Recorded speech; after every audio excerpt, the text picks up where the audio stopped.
some people, they don't think I've got a proper job. No, they don't. You know, let's get that up there like that. That's a bit better. They get that down there like that. I don't think the camera don't fall off. Let me just turn this flipping radio off and all. Anyway, I'll talk a little bit about Donald Trump, what's going on in the UK as well. So, yeah. Good to talk to you. Thanks for coming on. Emily Norton, farmer and columnist for Farmers Weekly. Previously research director. That'll do. Yeah. There's all a little bit of madness going on, as you know. Now, Donald Trump's made some selections recently for his government. Yeah. Some candidates that could get blocked by Congress. But you see, the thing is, Donald Trump wants there to be a recess. So individuals in Congress can't vote against or make it very difficult to vote against these individuals. And some rather controversial people, such as Gates, what have you. My God, Ben, what happened to that man? Something happened there. I think when his mother gave birth to him, he came out the wrong hole. That's what I reckon. Something like that, yeah.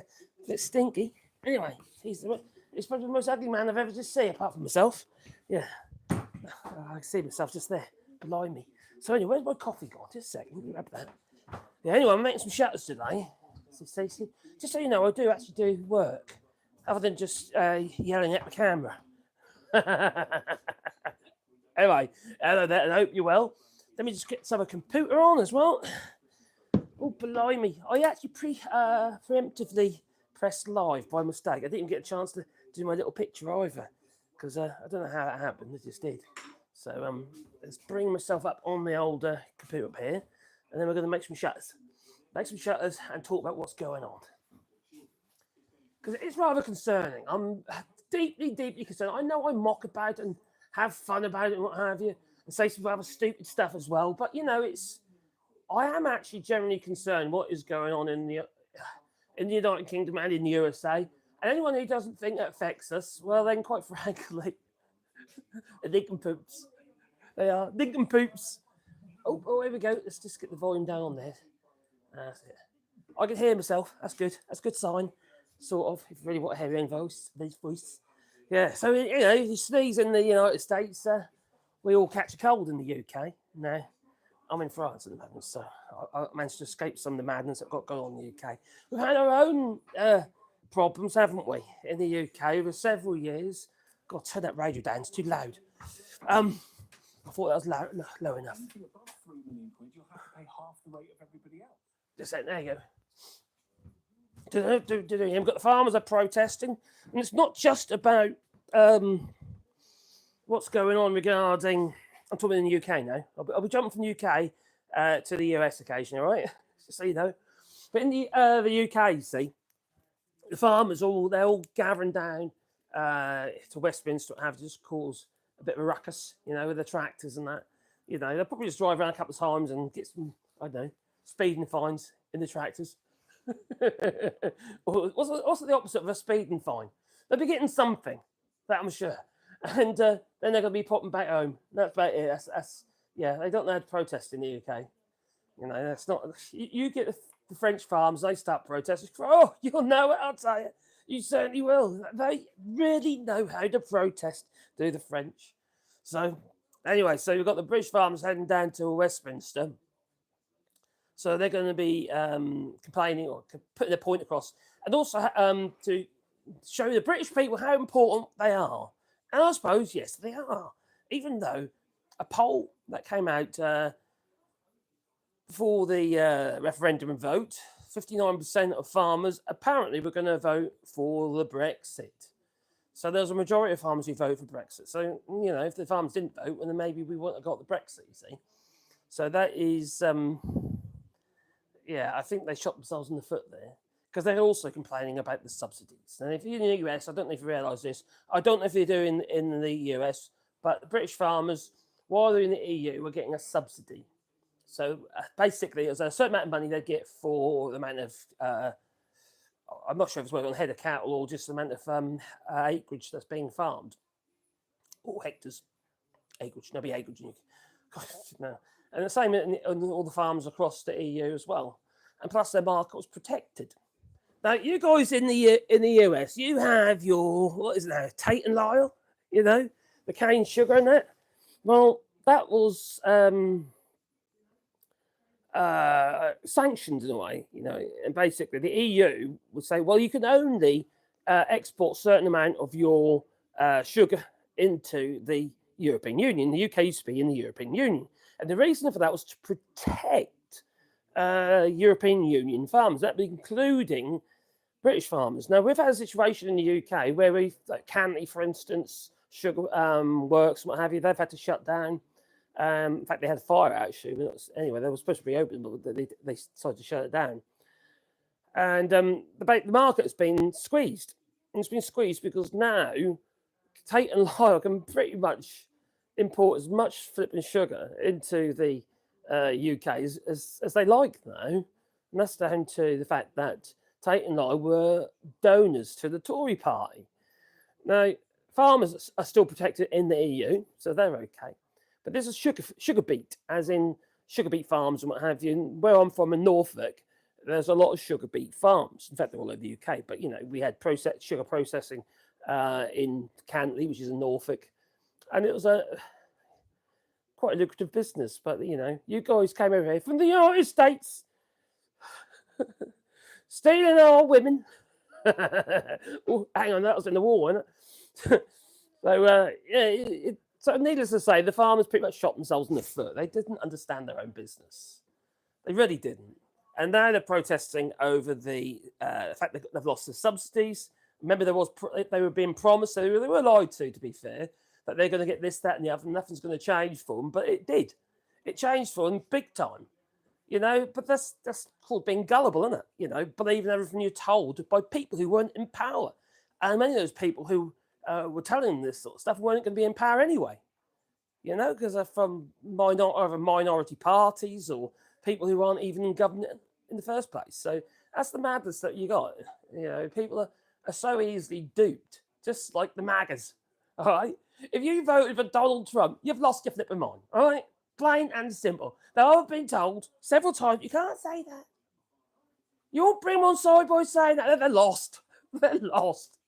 Anyone who votes for that madman is clearly they haven't thought it through. Now, some people are going to be innocent in all this, but there's a lot of people, they want the disruption.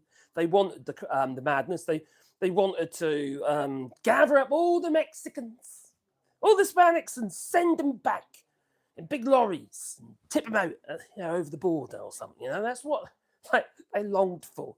If it wasn't that, they'd be quite happy to shoot them. You know how it is. So, without understanding or realising, that economy that they were a part of is quite a considerable part of the US economy in the first place. So even the black economy. Black economy, it still makes money for people who haven't got any, who spend money. And people who haven't got any money tend to spend all the money because they want to eat or they've got to pay their rents or stuff like that, They've got to survive. And so we can criticise all this, and we go in the UK, oh, those migrants, all coming over with their little boats. They still spend money because they too have to eat.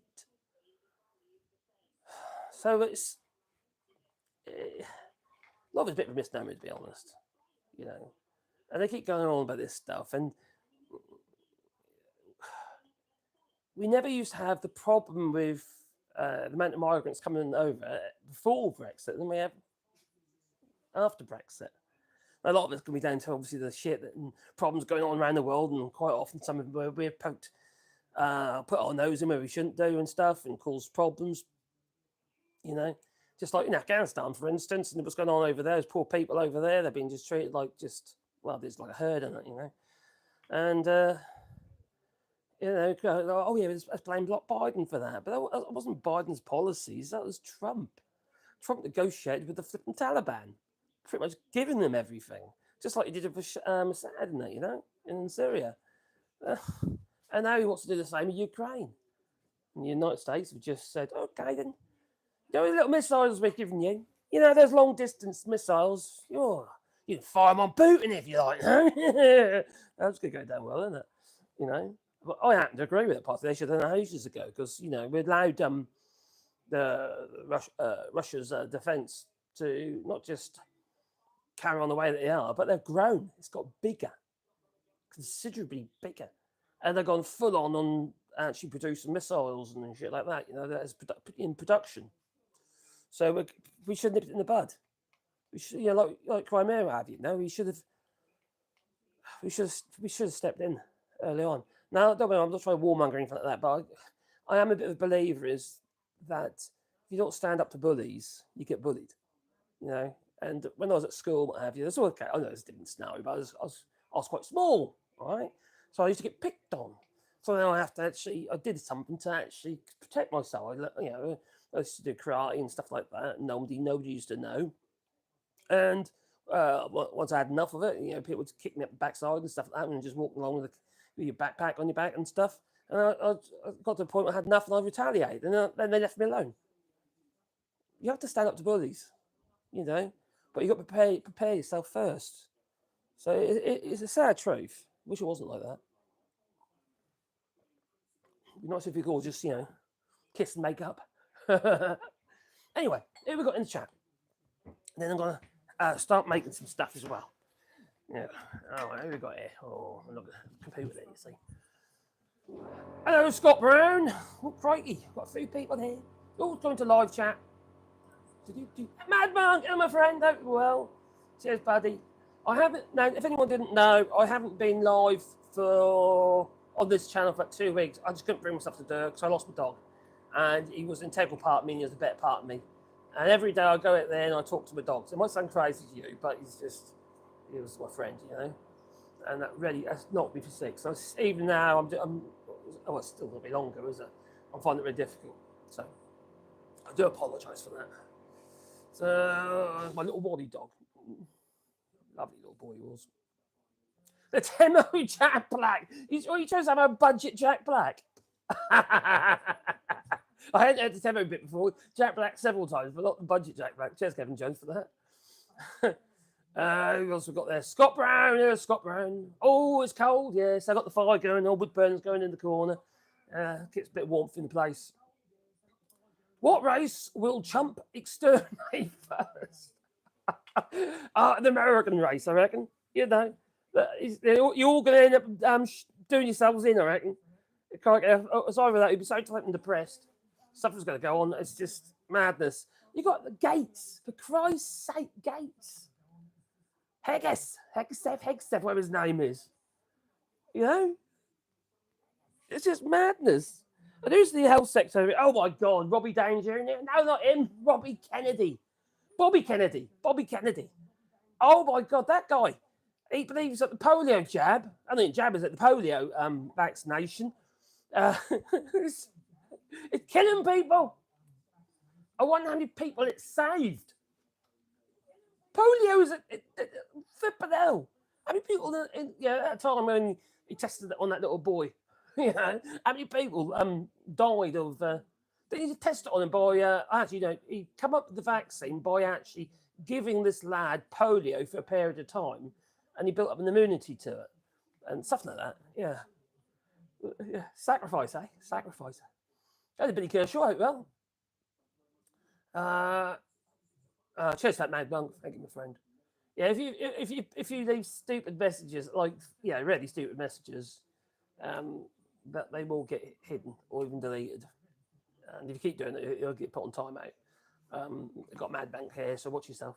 But yeah, am I right? Strong to cancel quantum. Oh, you're right. Sorry. Mark Gas Station. Greetings. Hello there. And Squirrel Prepper Lifestyle. Hello there, Mr. Squirrel. A knockout. American groceries and housing about to get even more expensive. Yes. Tariffs. Tariffs. Donald Trump fooled the MAGAs into thinking that they won't be paying for the tariffs. You will indirectly, stupid man. Now, there are certain amount of tariffs that make sense. But having global tariffs, like for instance, tariffs over everything, it makes no sense. The only reason you'd have tariffs, if you have got, say for instance, I don't know, you made Cupid dolls, right? You made Cupid dolls in the United States, And China's making these Cupid dolls as well. Well, you don't want to create competition for your Cupid dolls. You want to sell your Cupid dolls in the United States. So then you'd put a tariff on the Cupid dolls coming in from China. And that way, they'll be too expensive for, basically they'll price themselves out of the market and you'll be buying your American Cupid dolls. All right? That makes sense. Those sort of tariffs make sense. But where you don't make the stuff, all right, like some of the semiconductors and stuff like that, put global tariffs on from China and places like that, it's madness. Now, if you built up a market to replace that with, that makes sense. So, okay, then we've got all this stuff coming from, let's say from Taiwan even, TMMC or whatever they call themselves, the semiconductor company that is at risk from China takeover. And it makes sense to actually build up your semiconductor business, and they look to do it in the EU as well. But these factories take like 10 years to build, apparently. They're all like extreme clean spaces and stuff. So it takes time. So you can't just a global tariff on absolutely everything. You'll shoot yourself in the foot. Because of things like semiconductors and other components, well, you need them to build stuff. And if these businesses in the United States can't build stuff, well, then quite frankly, it's going to hit your economy. And also, everything become more expensive. So those who haven't got the money can't afford. It's just so, isn't it? It's not rocket science, is it? That's why I don't understand why people believed him. Why did they believe him? It doesn't make any sense. It doesn't make any sense at all. Unless you're so far up old Trumpy's derriere, you got past the nappy, the diaper, you got past that, and you're right up there, have a good old look around. Blimey, look, right, it's full of it is. It's nuts. It's just nuts. I just don't get it. Who's going to deport who? What did I just say? America was built by Europeans, I know. Over 200 years ago, but yeah, it was. Somebody's mentioned about the names, like that video made by on Nick Fuentes, that young fascist geezer who hates, is a racist, Nazi, he's pretty much all those things. And he's anti-Semite. He's really gone down that he's just loon, completely out of loon. People go on about his name. He said, that doesn't sound very American. Well, what we find America's got a lot of, European names. It's just how it is, How far can you walk and claim your land? Prospectors and stuff like that. Hello, Scott Brown. Send them back. Divided states in America. Yes, there is. Because it's still relatively close. From the Democrats to the Republicans, they're still quite close. It's like a bit like the referendum vote. It's actually, let me just turn that volume down a bit. There you go. It was quite close. It wasn't a landslide that people, Flip and Trumpians trying to tell you. Not at all. You look at the figures, look at the votes. It wasn't a landslide. But according to Donald Trump, he won. Yeah. I don't know what happened to all those votes that got, how to put it, sidelined, and they get found in dumps and places like that. Millions of them apparently gone missing. Rome will be in the US's new name. Oh my God, I hope not. United States Anarchy. United States of Anarchy. You're going to see plenty of anarchy. Oh my God, it's going to be interesting, but also very worrying and very concerning. We've already been there. The world has already had. They've sampled Trump. Once you've had Trump, you don't want them anymore. But apparently the MAGAs do. Want to blame Biden for absolutely everything. The fact of the matter is, your economy, your GDP has improved under Biden. The problem is inflation. You've got less money to spend because everything's cost more money. So you've got less disposable income. It's not rocket science, is it really? Trumpistan. Very good. In Trumpistan, it's all gone absolutely mad. It really has. But Biden gave $180 million to Iran. That was back pocket. That was very generous of him. Completely delusional. Oh, the MAGA certainly are, aren't they? You know. Well, they did vote for rapists 2024. Yeah, they've also allowed the rapists 2024 to for this government more rapists and sex offenders and stuff. You know, there's as it was he in the Congress or something. Anyway, he stepped down. Was it Gates? Yeah, Gates. When he stepped down, and now it looks like the report on him is not going to come out.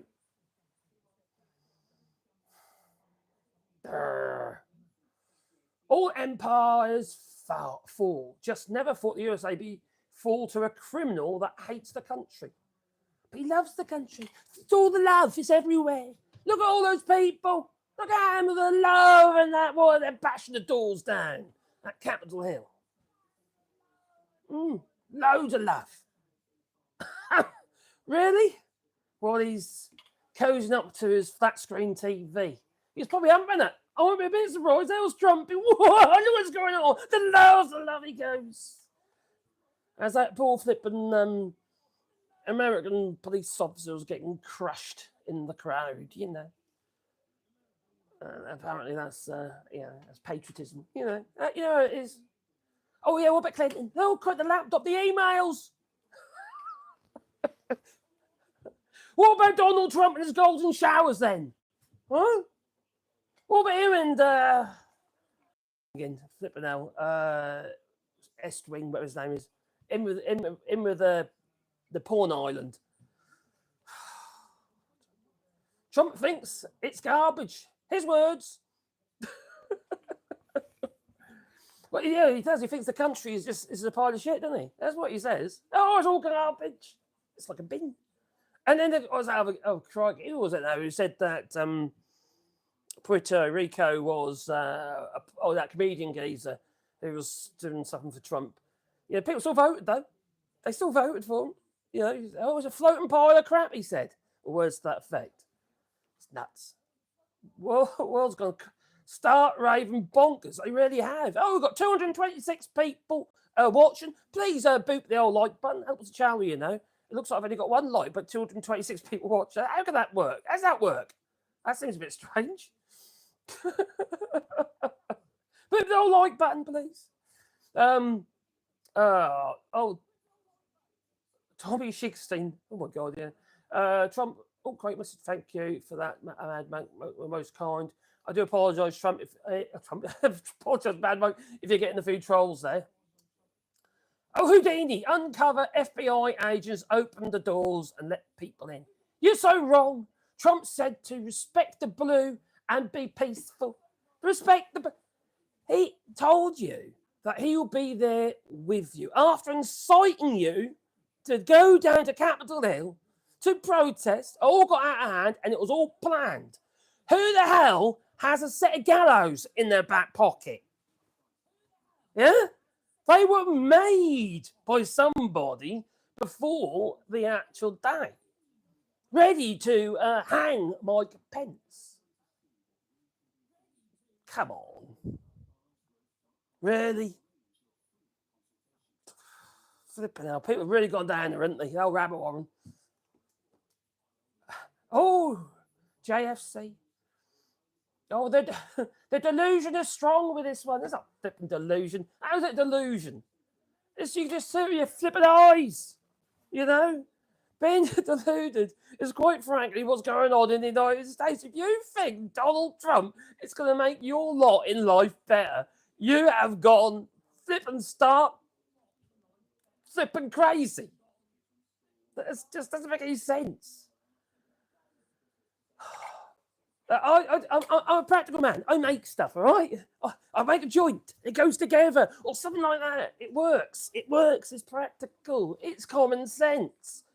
The idea that tariffs are going to make your flipping cost of living lower is for the birds. It's not. Makes no sense. Totally illogical. Don't trust the experts, they say.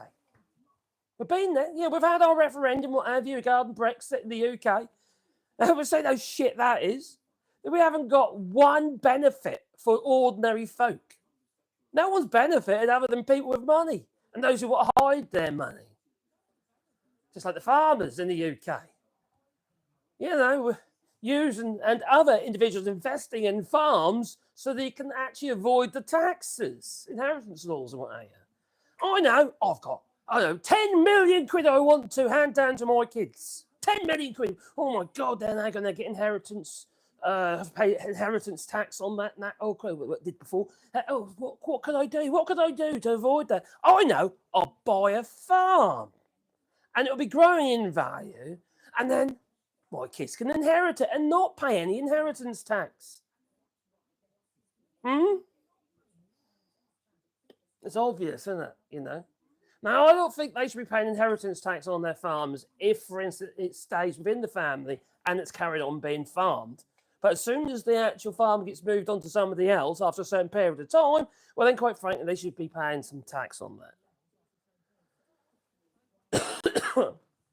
Now, I've got a bit of a gripe with the farmers because of Brexit in the UK and also regarding the environment and stuff like that because they are the worst polluters. You know, I see our farmers here. I'm in France, and they are the worst polluters. You know, like for instance, when they wrap all the hay bales and stuff, the big round ones, big machine comes and wraps them all up, and they split them and what have you, and give it to the cows and that. Well, what happens to all the bags?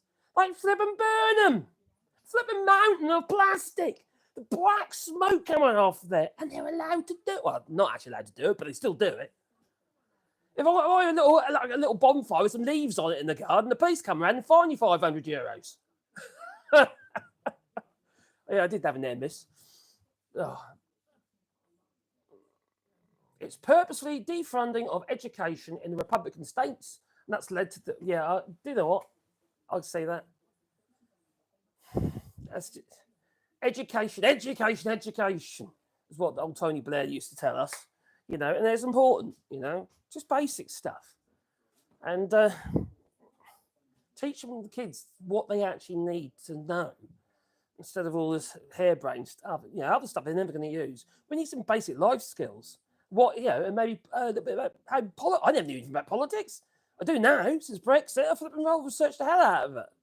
I wasn't really interested before. That's the problem, isn't it? But nobody's interested until somebody starts wearing a little red hat or waving big flags or putting big signs in there saying sovereignty or something stupid. Which, quite frankly, you never got sovereignty. As soon as you get a trade deal with another country, you've lost your sovereignty. So that's the whole of the bollocks, really. Houdini! Wow, that's a real burn. Ooh. The UK has fallen from such great standards, most definitely. And it's I find it very sad to see because I live in France now, but you know it is my home country. Yeah, I was born there. I was as a boy. Yes, a baby. I can remember it now, seeing the light and the bristles. Oh crikey! They were the days. But yes, in Norfolk, you say not in Origin, no, in Norfolk. So I don't want to say my kids live there as well. You see, and the people I like, you know, all the horrible people, they go out, they can't sod them. You know, but nice people, all like my family and that, you know, I want them to have a future. And Brexit has pretty much swiped a lot of that away from them. Now we've had the benefit of being able to move over here in France, buy the big old farmhouse and what have you, for very little money. I renovated it and stuff, and we've got a bit of land here. We plant loads of trees on and stuff, and it's something that we can do. We can't do it. We couldn't have done that in the UK. But our house there is probably, if we bought something like this somewhere in the UK, obviously not in anywhere near London, but we'd be paying at least £1 million for this place. And I paid 55,000. You know, okay, 3 years ago now, but you know, and it did have a hole in the roof and a cow in the kitchen. So, over the days. What are you saying? Oh, crikey, is it my Norfolk? Is it my Norfolk, boy? Come out, ye black and tan. Oh, Mag would rather digest a horse dewormer than listen to... So, oh, crikey. I don't know what that says. What's civilology? To logic, maybe? I don't know. Servant and velology. Okay, you say that. These people are brain broken. They've got serious case of cognitive dissonance. I keep repeating this, actually. It's more like, I would say, if you wanted to put into any kind of bracket, that'd be like Dunning-Kruger effect. So it's like tribalism. It's civil servant. Thanks for that. Yes, well, for instance, in the United States, all the civil servants are they're very concerned. Now, Elon Musk is going to be cutting your funding for. Well, they want to get rid of $2 trillion in costs. Running the country $2 trillion, and when you consider you spend $6 trillion, that's a third of what you actually what you having to spend. What you actually spend, the budget you spend. That's a huge amount of money. And when you break it down, and you look at, like, for instance, the pensions, can't do nothing about that. People get old. If you raise the pension age, that'll bring that down a bit. You got that. You got the defence and what have you. He's talking about increasing that budget. So there's lots of things that they're saying that they want to get rid of, such as not necessarily get rid of altogether, but reduce, and that would be Medicare. Also, there's all these things. social services. If you're disabled, you're buggered. Because as far as Donald Trump is concerned, he'd rather you be dead. And it's pretty much what he said. He said more than once. He said twice what I know of. Why don't they just die? He said. Why don't they just die? People don't generally say that kind of stuff unless you mean it. The man's evil. He is evil. And if Elon Musk thinks that that Donald Trump is going to share with him, no. Evil doesn't share. It doesn't. He's going to fuck it. There's going to be a lot of logheads going on there. They're going to have a lot of arguments, and they're going to come a crop between them two. I reckon. I don't know how long it'll last, or whether or not Donald Trump will put Elon Musk somewhere where he's not under his feet, so he hasn't got to deal with him too much. But yeah, it's just madness. The whole thing is absolute madness. And what have I done with play? Where's my number 7? Oh, here it is. I want my number 7. Yeah, so I don't know. It's just, I feel it's a little bit crazy. Everything's a little bit crazy. The whole thing has just gone absolute bonkers. Never got a problems here. Oh, a lovely curly shaving. Oh, it's all curly. It is, yeah. And so we've got what's going on in the UK, which is just heartbreaking. I think, it really is heartbreaking. Poor people in Scotland are getting screwed left, right, and centre. They were screwed by the previous government, and now they're getting screwed by the Labour Party. They need their independence, and it's heartbreaking, really. It really is heartbreaking. Then you see about what's going on regarding the amount of poop. I'll tell you what, I've had quite funny. I did a video yesterday, right? I forgot to put it in the video. I was going to about Russell Brand, right? And Russell Brand's been like anointed and stuff like that, right? In the Thames. He's in the Thames with this other religious nut, and he's getting the water splashed over himself. You do realise what's been going in the Thames recently, don't you? You do realise the Thames is full of shit, literally. Poop everywhere. The UK has got a serious problem with its sewerage. It's all ending up in the rivers. And there they are, anointing themselves with poo. I thought that was funny. Yeah, I forgot to put it in the video, though. Oh, dear. That's the thing. I wing my videos. They say I don't actually have any scripts or anything. I used to, years ago. They sound too mechanic. So I just try and remember everything. just go for it. Sometimes it works, sometimes it don't. I think one with Nick Fuentes, that went quite well. It's done a few views anyway. That was all right. The Russell Brand one done so well. But you win some and you lose some. That you do.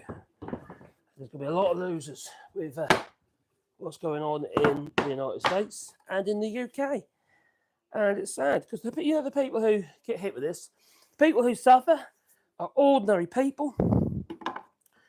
And if I think their lot is, hard under Biden, it's better get a darn sight harder. Businesses are not going to be able to run properly Some of them businesses are using foreign nationals we're going to find that those who want to renew their green cards and what have you won't be able to. Green card, or what's that, visa, whatever it is, got a work permit. And these businesses will find, well, I can't find the people that I need. Now, there's all very well people saying, oh, well, all the unemployed out there. Well, for start, they might not be where you need them to be. And the other thing is you always have a certain amount of people who are unemployable. What are you going to do? Force employers to employ people that can't do the job. Maybe they aren't trained in that job. Maybe they've got no experience. Maybe they've got no work ethic. You know? We're going to have work camps. Maybe that's going to... Oh, I didn't go right to the end. Maybe that's what they're going to be doing. You know? Be smashing rocks and stuff. I'll tell you what, we'll get all the criminals. You know, get them in the workplace with their leg chains on. Yeah, leg irons. This is what Stanley Bailey, number 7. About this year. With Victor hand-forged plain irons.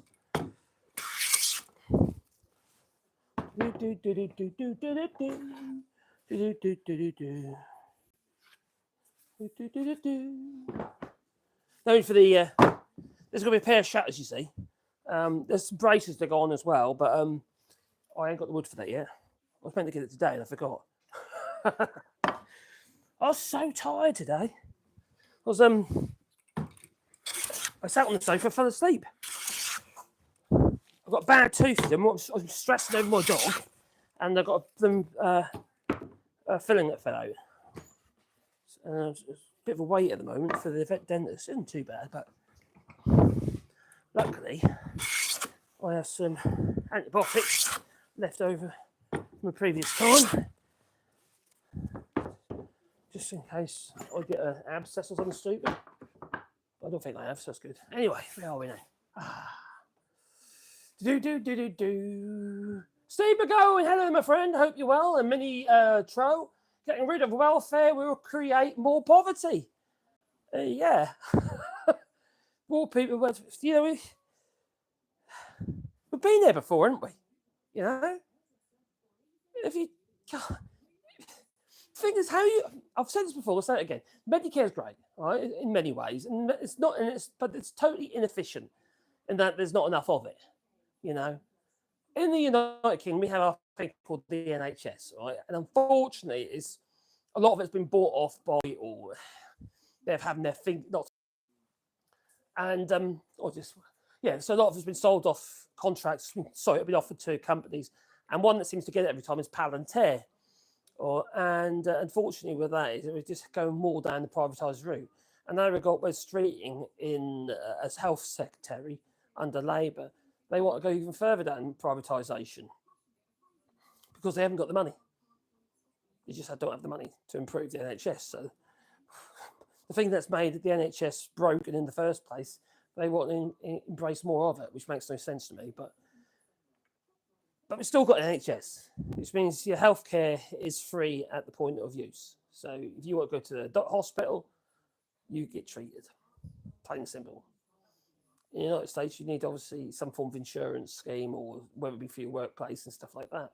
People have to make sure that they've got the correct cover for their procedure before they even get seen. That's frightening.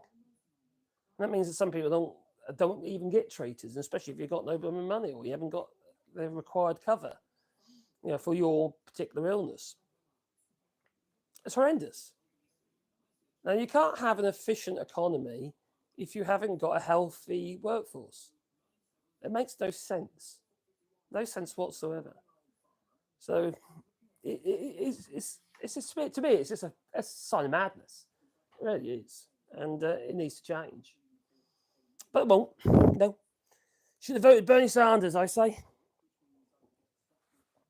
He came over to the UK last year, Bernie Sanders did, and spoke to Sophie Ridge of Sky News, and had a really lovely conversation. And he made it quite clear, you know, you need to hold on to your NHS in the United Kingdom. Hold on to the National Health Service. It's a treasure. You know, we don't, in the UK, we do not want what you got in the United States. Now, here in France, we have a slightly different system for healthcare. It's a bit of it's topped up, right? But the big difference is, if, for instance, you don't earn enough money, so you're below the threshold, like a minimum wage or what have you, you can then apply for a thing called CMU. So it's complementaire. And what it does is that it provides the top up that you would have to pay as an insurance policy, okay? Because you get 2/3 paid by the state, and the last third you have to have an insurance policy to cover that last bit. But there's none of this phoning up to see whether or not you're covered. You're covered no matter what. It's everything, all right? So there's no worry there. There's no threat there, okay? You just, a bit like in the United Kingdom where people pay their national insurance contribution as a separate thing. In France, we just have our social security payments and stuff like that. We pay our taxes and stuff, and the first 2/3 paid. But then we get an insurance policy to top it up, which isn't too pricey, to be fair. It's ours isn't that much, and that allows us to have everything, including dental care, your eyes, and all that sort of stuff. Everything. It's really good, and all your prescriptions all come under it as well. So there's, I don't know about in the United States, but I know you pay for them, don't you? But in the United Kingdom, we have to pay for our prescriptions. I can't remember what it is. It's about £10 a time, so that's per item. So it can get really expensive. But many people in the United Kingdom, they pay like one fee if they can afford to, and then once a year or something stupid, and they get all the prescriptions paid. But if you're in Scotland, it's free, and it's free here. And every time, because I've got fibromyalgia, so I get a lot of painkillers and stuff, you see, and I also got antidepressant as well. I take now for my fibromyalgia, not for depression, but it's for to do your nerve pain, and that really works. That's helped me no end. So anyway, we come out of there with bags of flipping stuff. We don't pay for any of it, unless you want vitamin C. So we do pay for it, inadvertently pay for it, obviously, but it's an insurance policy, that everyone's sort of looking after everybody else, and that's the whole point, isn't it? The NHS. You get few people who use the service more than others, but it's all catered for, in one big pot, and that way you have a healthier society. The pressure. I can't imagine the pressure people in the United States must go through just to actually, stay healthy. Now, there was an American gentleman who came to the United Kingdom, okay? He ran out of a ventilator inhaler. It's just something he posted online, so I'm taking his word for it. He said he came out with his ventilator inhaler, he paid 15 quid for this as a foreign citizen at the chemist in France. So in the United Kingdom. And it cost £15. It's probably the cost of the thing, right? Just an ventilator inhaler. He said it cost them 220 in the United States. Who the heck can afford that, So people staying in jobs, you feel trapped in a job because maybe that particular job, that work that you're doing, has some form of healthcare attached to it. So then you're kind of stuck. You feel trapped. So you're working for unscrupulous employers and stuff like that who don't really give a damn about you. And it's pretty horrible, really, isn't it? That feeling that you can't actually get out. It's not for me. No, I'm free, me, free. Hello, Eddie. Yeah, 47 to 48% didn't vote for that criminal. Yeah, with his felony accounts and what that. Crikey. I'd still find it crazy. It feels surreal that people would vote for a man like that. I just find it absolutely. It's like he's the Messiah, but he's not. He's a naughty little boy. It's flabbergasting. It's just flabbergasting. It's nuts.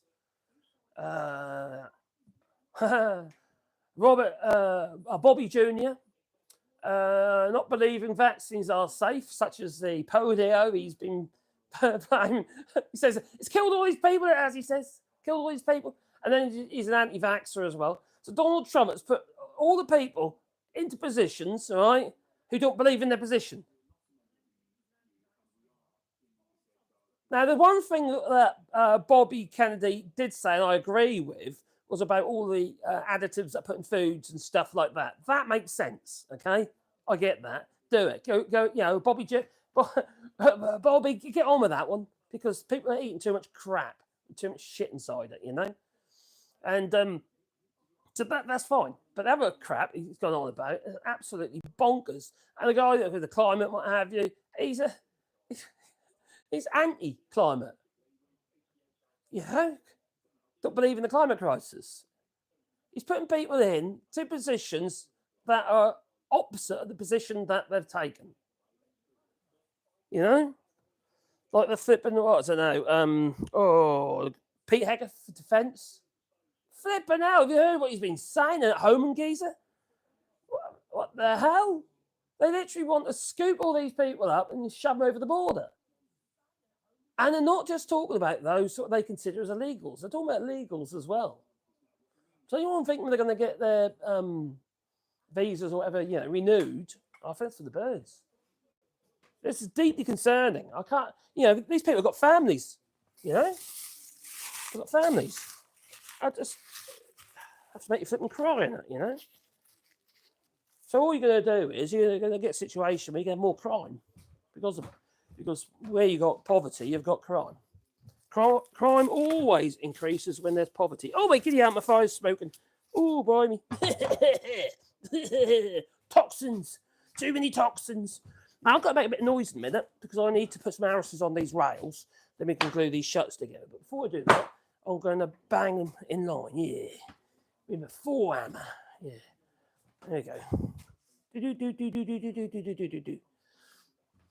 So from these two holdfasts, that's square from there to this side. So all I've got to do is bring all these flush with the end or the edge of the bench. And then they will be, oh, silly bit. Bit more. That's good. Then it'll be square.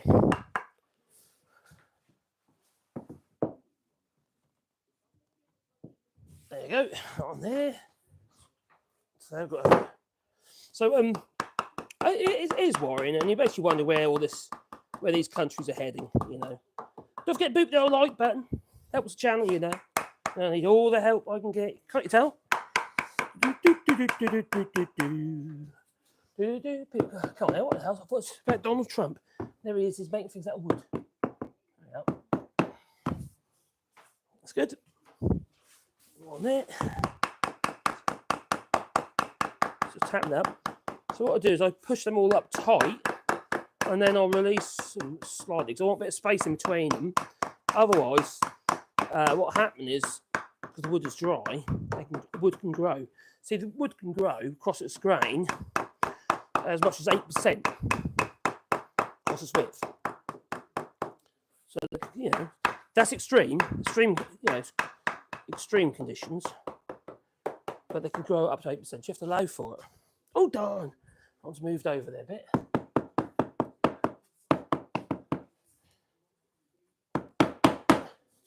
And Biden has said, "Oh, to Zelensky, all right, mate, you can fire those missiles now at Vladimir Putin." I want to know how that's going to go about because these I don't think they've got the capability to fire these missiles, these long-range missiles. That sounds that, you know. So I don't know how that's going to happen. Not that far, do you mean? There you go. Shall be drones. Use the drones. More drones. Saves lives, drones, yeah. Well, your life. I think we're there. Bottom edge there. That's good. Snare was damn it. So I'm going to have to use the old router. He's gone. He's going to boot the illegals. He's also going to boot out legals as well. Not straight away, but that is pretty much the plan. I was watching this podcast by Steve Bannon. You know, that geezer, he looks like he's been irradiated, you know. And who was it? Natalie Winters, I think it is Natalie Winters. And they're saying that they've got insider information that Donald Trump is planning on enlisting civilians to gather up what they think are illegals, and they're going to be then moving on to those who they don't want. This is this is going to be like the Holocaust this rate. It could be like, what was that, Kaizen 9 or something they used during the Holocaust, the gas. I know I put it out there, but it's not. I just hope that's not going to happen. But I would put past them. These people are so horrid. If you came here illegally, then you should worry, or legally. There's people in the United States who've left comments on my videos who are deeply concerned about what's going on in the United States for them as well. Because some of these people have got short-term visas, what happens when they want to renew it? They're not necessarily citizens. Oh my God. The Brits aren't all that smart. I'm not. No, you're right. We have our problems in the United Kingdom. We had a huge amount of people, a majority, another rather small majority, who voted for Brexit against our own best interests. Brexit is the most stupid act of self-harm the British people have put upon themselves. I say the British people because it's mainly the English, And I'm going to say the Welsh, but the Welsh going to say to me, no, it's the English immigrants coming to Wales. That's what usually happens. I've met quite a few Welsh people who are actually, including some family members, who are actually all for Brexit. They won't admit it. They won't admit it as it's gone bad. They're posting online loads of crap about Brexit and Boris Johnson and stuff at the time. No, they're not right. It's the same problem. It is the same problem. It really is. So that's just the situation that we're in, isn't it? And if anyone thinks they were going to solve it by chucking everybody out and just making everybody angry, that doesn't create harmony. It just creates division. And we've got so much division now. I'm sick of it. I'm absolutely sick of it. I'll be absolutely honest with you. And it's so many people say, well, you can't say that. No, you can't call them stupid. You can't say they're idiots. I say stupid is as stupid does. If you do something stupid, then you're stupid. Plain and simple. Well, Donald Trump is clearly stupid because he doesn't understand tariffs. This man is supposed to be a so-called amazing businessman. You're fired and all that. But it's just nuts. Was it a case of that he didn't understand tariffs himself, or he thought he better hoodwink the American people? I just obviously could, because that's exactly what he did. Like I say, we've got problems in the United Kingdom. The same thing happened over there. People didn't think it through. The biggest search term post-Brexit in the United Kingdom was, what is the EU? What is the European Union? And they go on about democracy. And, oh, yeah, these unelected because you didn't bother to vote. You vote for your MEPs. MPs happen to be in the European Union. You vote for them. People voted for flipping. We had Nigel Farage as the flipping MEP in the European Union spouting off. He was voted to be there. How is that not democratic? It's a bit of misbalanced democracy, because it was only the haters that actually voted. How many people went to go to the old ballot, go to the voting station and vote for you first for you? What's that? Yeah, I don't know. I'll just cross that one. I've heard him before. Cross that. It's just nuts. So we are stupid. Well, it's just crazy. I'll tell you, I'll put this little microphone a little bit further away because I'll go back and make some noise. Right? I'll be back in a second. So let's just make some noise. I'll use this road, you see. And it's a bit noisy.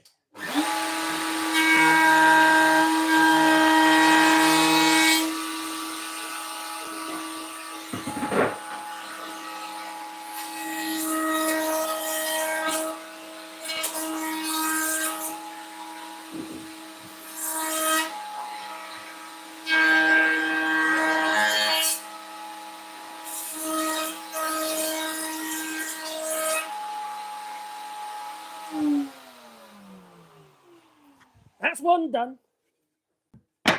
3 more to go. Yeah. And I forgot to put the dust extractor on. That's a bit naughty. Where's it gone? Oh, there it is. Oh. Oh. I've got my hose. Pull this over here out of the way.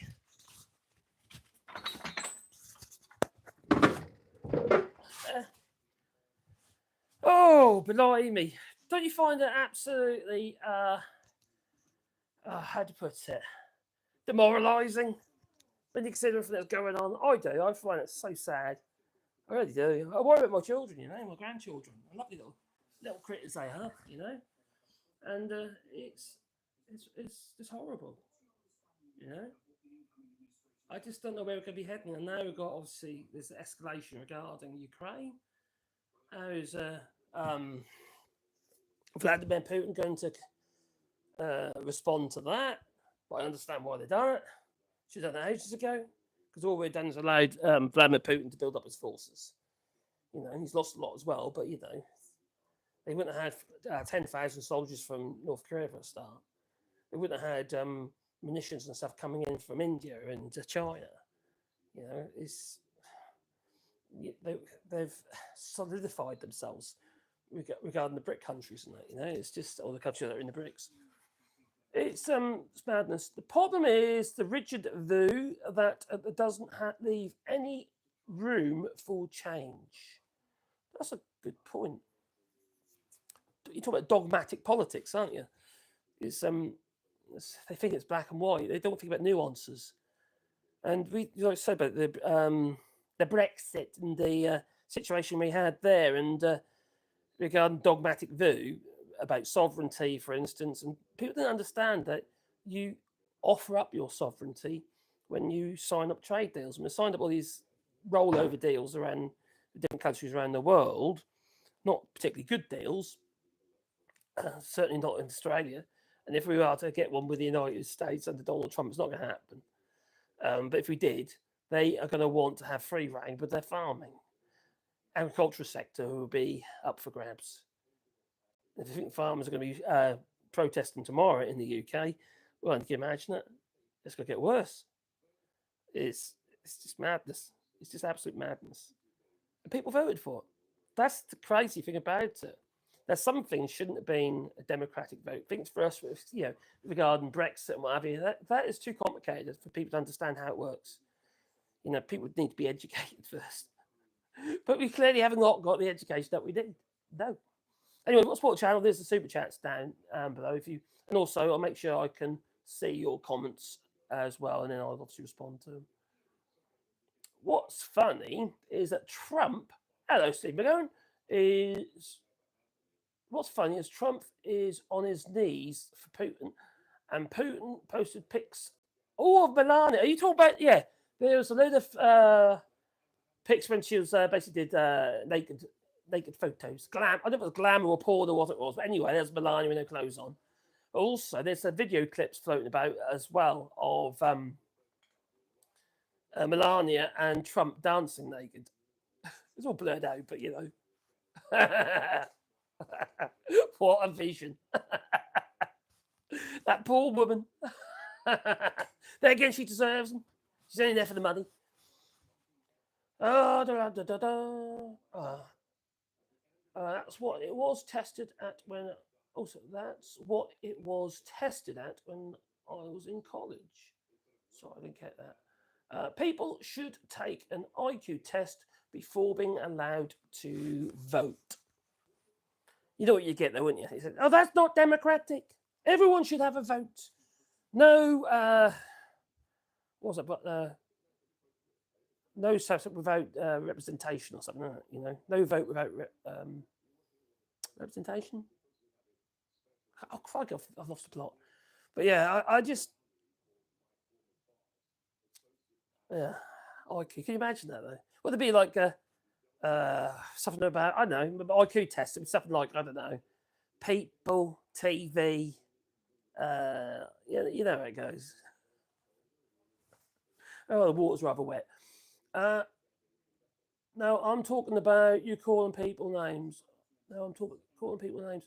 If they're stupid, they're stupid. Plain and simple. It's not I'm calling them in particular stupid. I'm saying what they're doing is stupid. A body. What's that? Can't remember what you said now. The problem is that rigid view that doesn't leave any room for change. Oh, so you think, okay, stupid, yeah, but it's stupid. You know, if you do something stupid, all right, you're being stupid.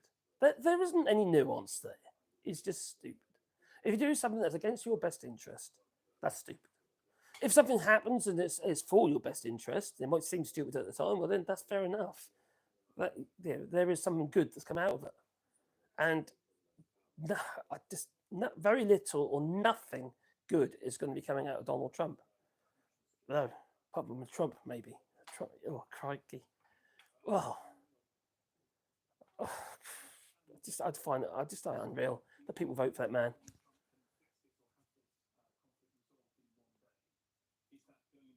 Dude, you look like Jack Black. How many times have I heard that? I mean, people voted for tariffs, then only fought to Google them afterwards. Yes, that was the biggest search term, wasn't it? What is a tariff? Post-Trump vote. It's just like the same problem in the referendum and people searching what the European Union was. It's madness. It's complete and utter madness. It really is. Anyway, let me just do another one of these. One thing about it. Then I can actually put one of the shutters together.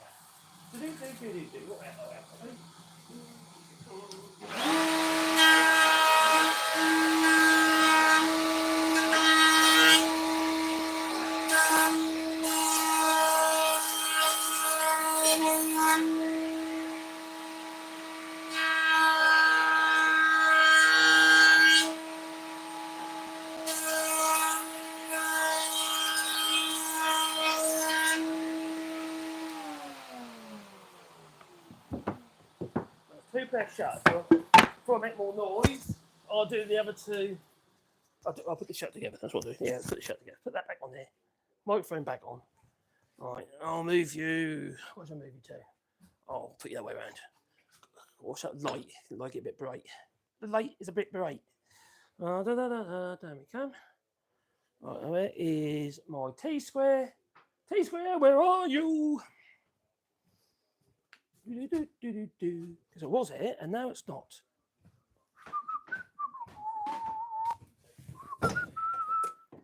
Not there either. Oh, there it is. I see it.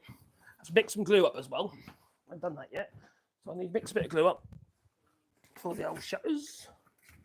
La da da da da da da da da da da da.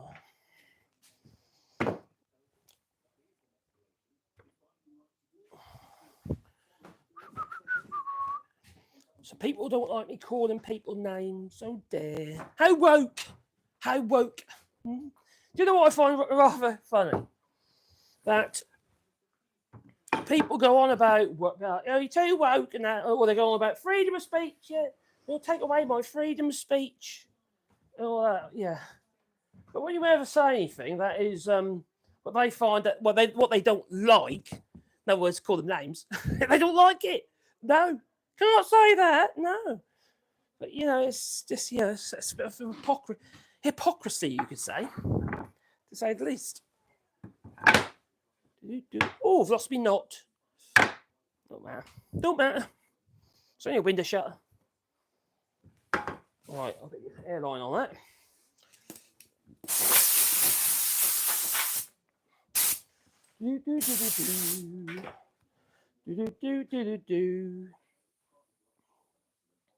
Where are we?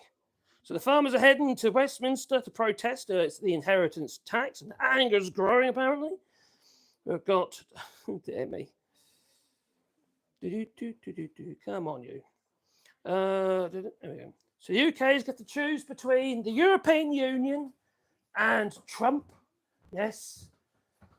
Now, our Foreign Secretary, all right, David Lammy, says some rather derogatory things about Trump. He called him names, and now he's got to suck up to him. Oh, dear. Oh, the world's gone mad. Absolutely bonkers. Yes. Got my pot, got my wood, and I've got my spreader. And I need some. I didn't just chuck the wife out, did I? No. And I need my glue. What have I done with my glue? It's not there. Oh, there it is. I use Cascamite powder with wood glue. So urea formaldehyde glue. That's by Eureka Glues in the UK. They send it to me. They do. Very kind of them too. So.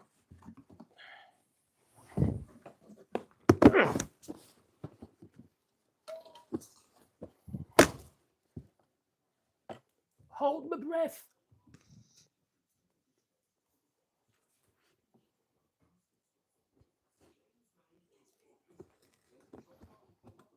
There you go. That'll do. I have a fairly good idea now how much I need per rail. I need to can that into smaller tubs, I reckon. Over there.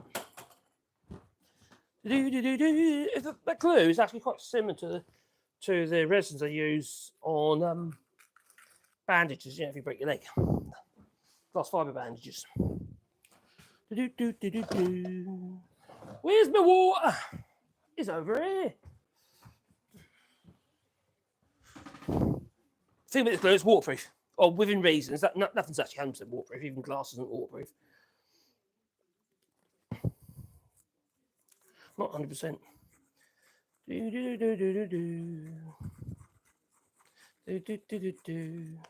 Well, what else is going? So David Lammy's going to have to suck up to to the United States. So Pascal Lamy, former head of the WTO, he's also advised the UK, or he said that the UK should have more interest in what's going on in the EU regarding trade deals and stuff like that, trying to soften our the trade cooperation agreement. It's not going to happen, but you know that's pretty much what people are saying. The thing is about the European Union, at least it's reliable. I just keep saying no. Donald Trump is unpredictable.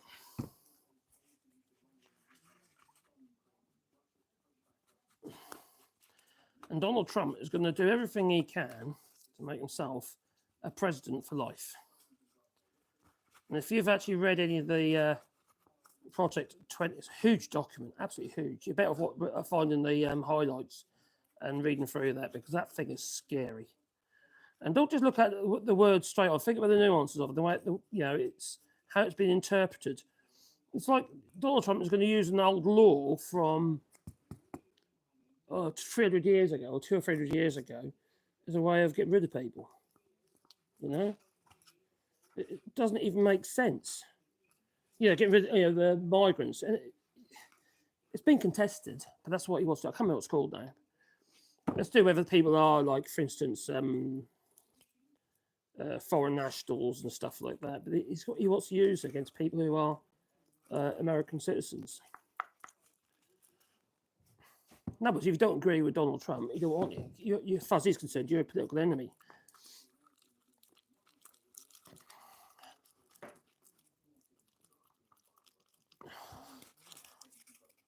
Voting against your own best interests is stupid.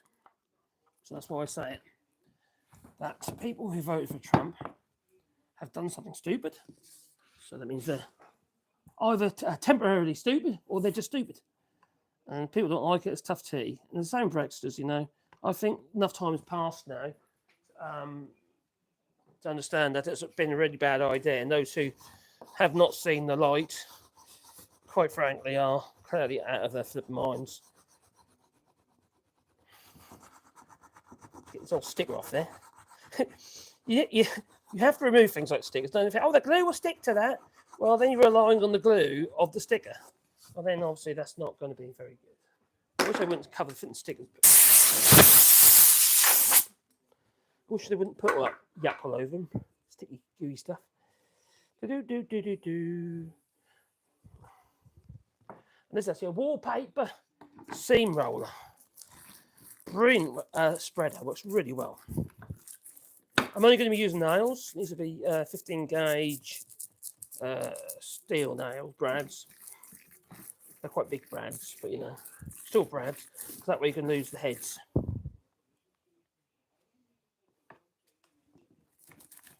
I like to try and cover all the back. I don't want any dry spots. So I might have to put a bit of water in that glue.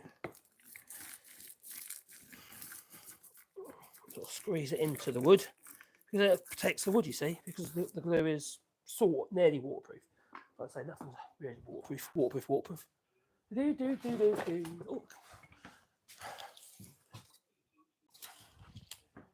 So we use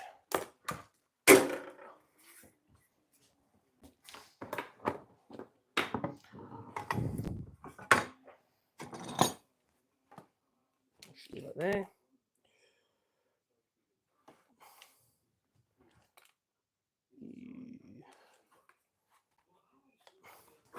Right, say free.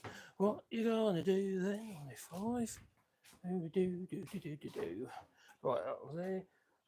And where the mechanism's got to go for the actual. What am I? Do.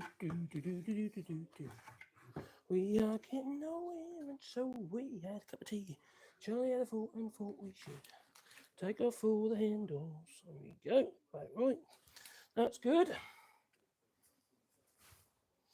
40mm here.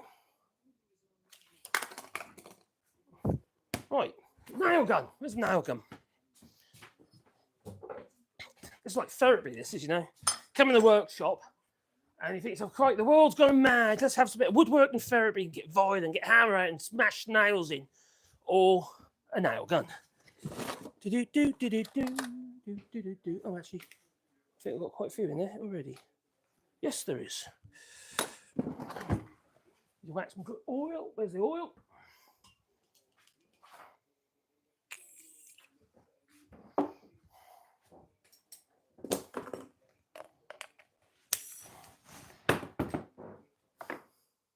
There's something really cool about a nail gun. It's sort of aggressive. Right, so that's going to go that way. How are we doing on width here? Is it too far up?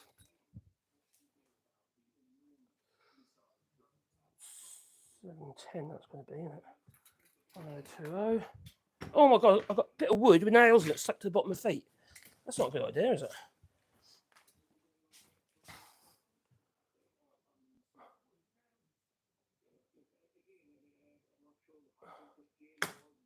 Oh my God, what about all the carrots? Have you heard about the carrots? That's deeply concerning about the carrots. I've lost my measurements. Oh, they are. It's number 3 I'm doing at the moment, 1420, so 710. So this has got to be 710. Now I've got to have a space in between those boards. I can't have it, so there's there we go. 710. So I made a tool. I've got a special tool. Here it is. A special tool. And I use that to create my little gap in between each of the boards. If I don't, they can expand and create a bit of an issue in the future where you end up bending the shutter bend. So you've got to lay room for it to grow because wood moves. It's not just about whether the wood is dry, as in season, dry. It's about whether or not the wood contains any ambient moisture. That's good. That's good. Let's do it. Do it. Good. All right.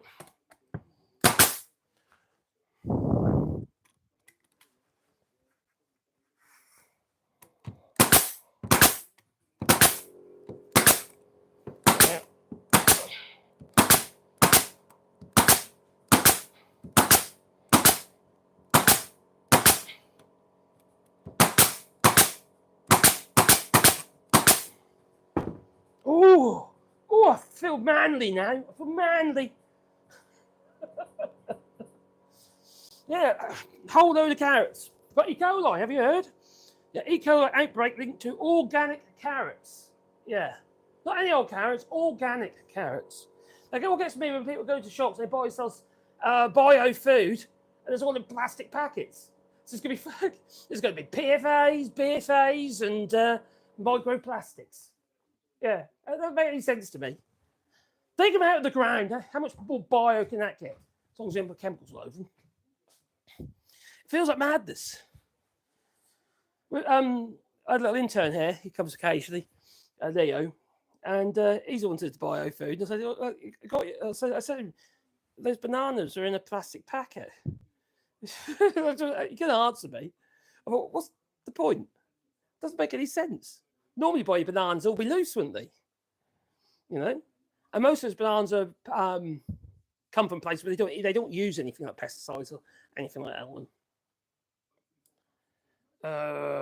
So yeah, here we go. Look. One person has died, and 39 people have become ill in an E. coli outbreak linked to organic carrots. Federal regulators said on Sunday. That's in the United States. So yes, there's the New York Times. That is, yeah. Your carrots, your bio carrots, your so-called healthy carrots are not healthy. No. Now we grow our own food here. You see, I've got my potager up there, and also we've got fruits and stuff that we grow. So that's, to me, it makes the most sense because we don't use any chemicals. We use biomeasures and stuff like, for instance, encouraging certain insects like the larvae from ladybirds, these little orange and black larvae. They eat so many aphids. Brilliant. What is impoundment? Well, how Trump thinks he can control without Congress. This is really worrying because Trump has got these so-called nominees to be the health secretaries. They're such delusional figures. And there's been an uproar within the Republican Party, whether it be Exeter, whether it be Matt Gaetz, or who's the one? RFK and what have you, and others. And people aren't happy about that. And Home. I mean, actually, no, he's going to be the czar, isn't he? He's the border czar, Mr. Hone. So yeah, he doesn't have to be voted on. But anyway, Donald Trump wants to try and bypass that. It's by putting Congress into recess. It's so corrupt. These people think they're going along with this as though it's normal. It's not normal. It's not what normally happens. Basically, the people that you voted to be in these places, in these houses, don't get a say. So what's the point of voting? There's no point in voting if you've got a dictatorship. That is what Donald Trump is planning, a dictatorship. This is madness, absolute madness. If that ain't stupid, right, for someone to vote for a dictator, unless that's what you want to be told what to do, told when to breathe. You want to be charged for your water and your air in bowls. Trump took the time to record the video about impoundment during the Republican primary season, and he promised seizing control over spending from Congress would be his top priority. The Constitution, so what is impoundment, I suppose? The Constitution gives Congress the power of the purse. But the president is in charge of executing the law. So impoundment occurs when Congress appropriates money that the president then declines to spend. It occurred frequently in the US history, beginning in 1803, when Thomas Jefferson declined to buy gunboats to patrol the Mississippi as he negotiated the Louisiana Purchase with France. Colonialism. Richard Nixon abused the privilege, at least according to Congress at the time, after his re-election in 1972. Oh, crikey. I've read about that before. And he planned to use impoundment to achieve sweeping policy aims, according to the Congressional Research Service, and he wanted to halt the federal housing programs. So don't get me on housing. I'll bore the hell out of you.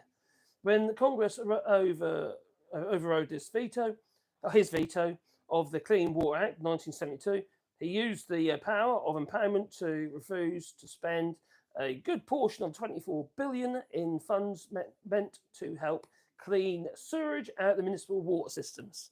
And you vote against all this stuff. It's just these people who get voted in, they are the loudest in the room and they end up getting the job. People voting against their own best interests. That has to be a sign of madness. It really does. You've only got to listen to the words that come out of their mouths. That's all you've got to do. But no, they still vote for them. It's clearly a sign of madness and stupidity. Idiocy. Reminds me of that film, Idiocy. It was Idiocy. All drinking Gatorade. Or Demolition Man when they're all going to Taco Bell. You know, everything will get gobbled up by, one corporation. It's just nuts. It's just absolute nuts. You know, Trump Jr., that flipping idiot, druggy geezer, he said the other day that we'll be looking for people, for instance, Matt Gates and people like that, to go into government, but they're going to be carefully selected because we don't want anybody who thinks that they are cleverer than his dad. What's the point of having advisors if you think you know everything? There's none whatsoever, is there? It doesn't make any sense. It's just madness. This is a dictator. It's going to be a dictatorship. The power is going to be taken out of your hands in the United States with Donald Trump. I'll be deeply, deeply, deeply worried. Get out while you can, if you can. Oh, there's a bit of crap in that glue. Get that out. Don't want that in there. Yeah. It's nuts.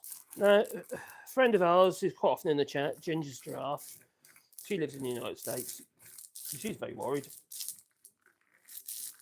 And I'd be very worried. Now, my son, one of my boys, is disabled. Matthew, come to visit us soon, actually. And he's a very clever lad. He's got 2 degrees and stuff. And he can't get about very well.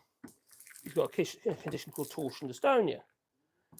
Well, Donald Trump would see him as being too expensive. He's not very expensive, to be fair, but he's too expensive as far as Donald Trump's concerned.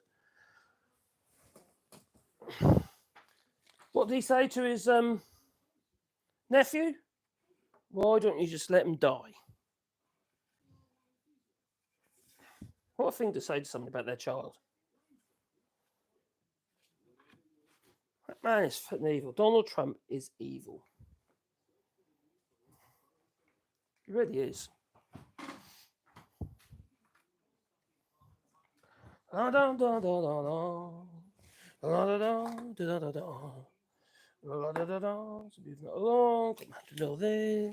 40 mil from this. That's for the mechanism's got to go down the middle there, you see, for the actual shutters, for the catch.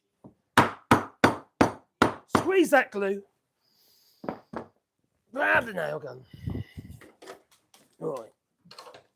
Looking good. Oh! I feel I've got power.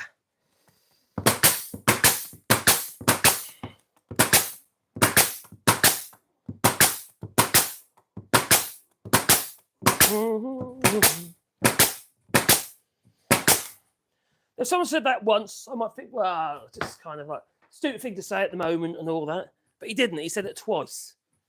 2 different occasions. So he clearly believes it. Donald Trump, that is. Horrible man.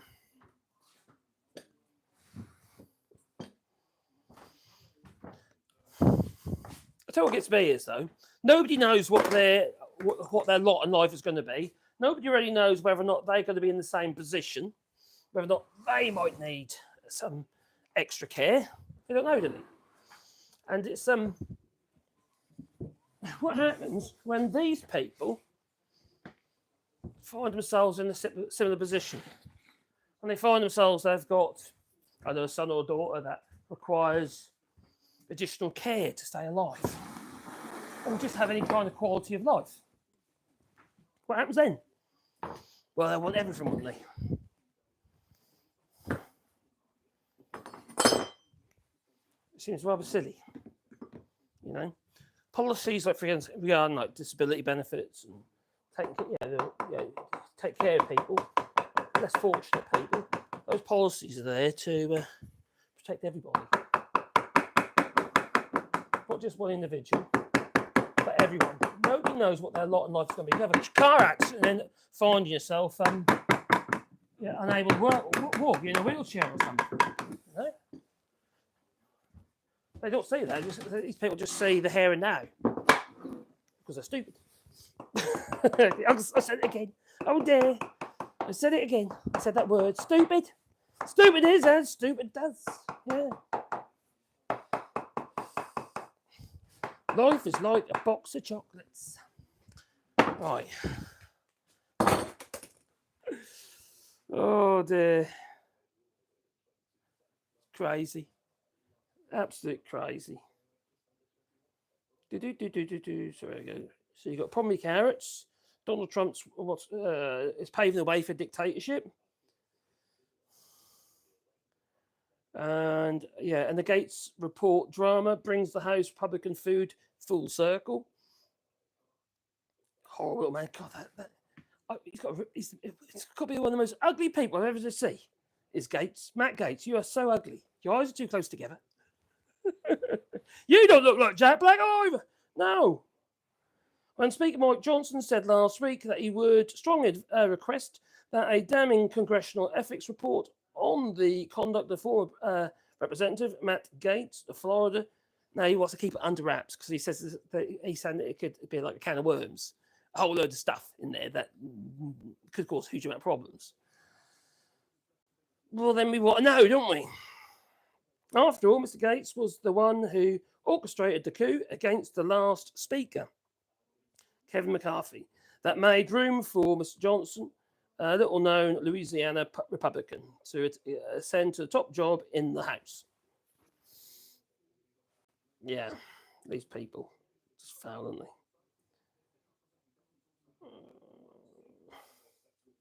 Well, over here. I know we've got flip of the Elon Musk, that man. Oh God, there's just so much. What has happened to Elon Musk? Because he used to be, I don't know, a voice of reason, a voice of, you could argue, common sense, but he's just gone flipping loony. Elon Musk has gone. It's just, he's. I don't know what's going on with him. I really don't. He's turned right on mad, isn't he?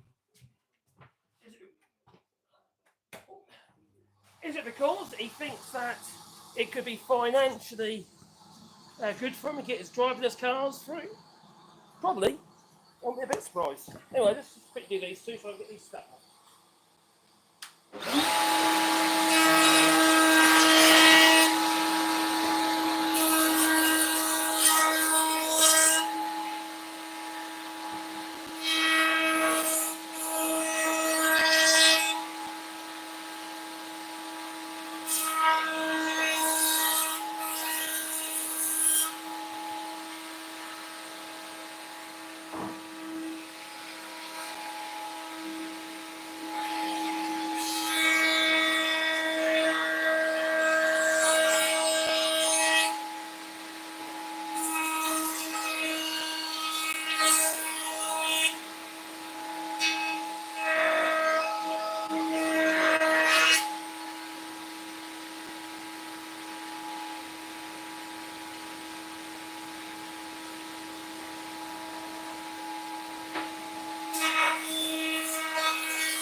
Through the back that up a bit, actually. Stick out the flat in the voice, stick playing at that. Each end.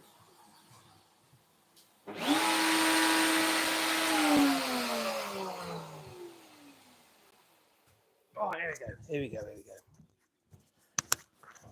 Little hand play now again. I'm not happy. That one's got a very slight bend in it. So let's just true that up with a hand plane.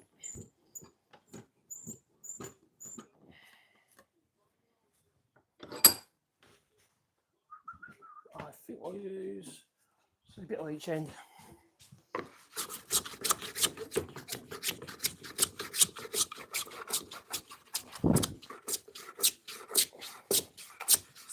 I'm just an ordinary geezer, yeah?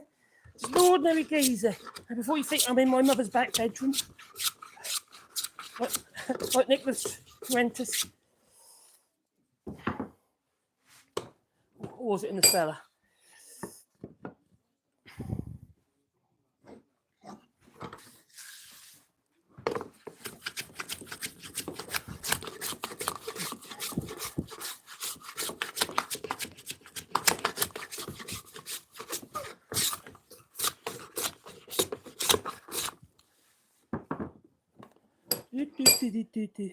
Wee, madam. That's good. That's fine. Where's the other one? I've got a knot on that one. I like that knot. They've been painted anyway, so it doesn't matter. Right, so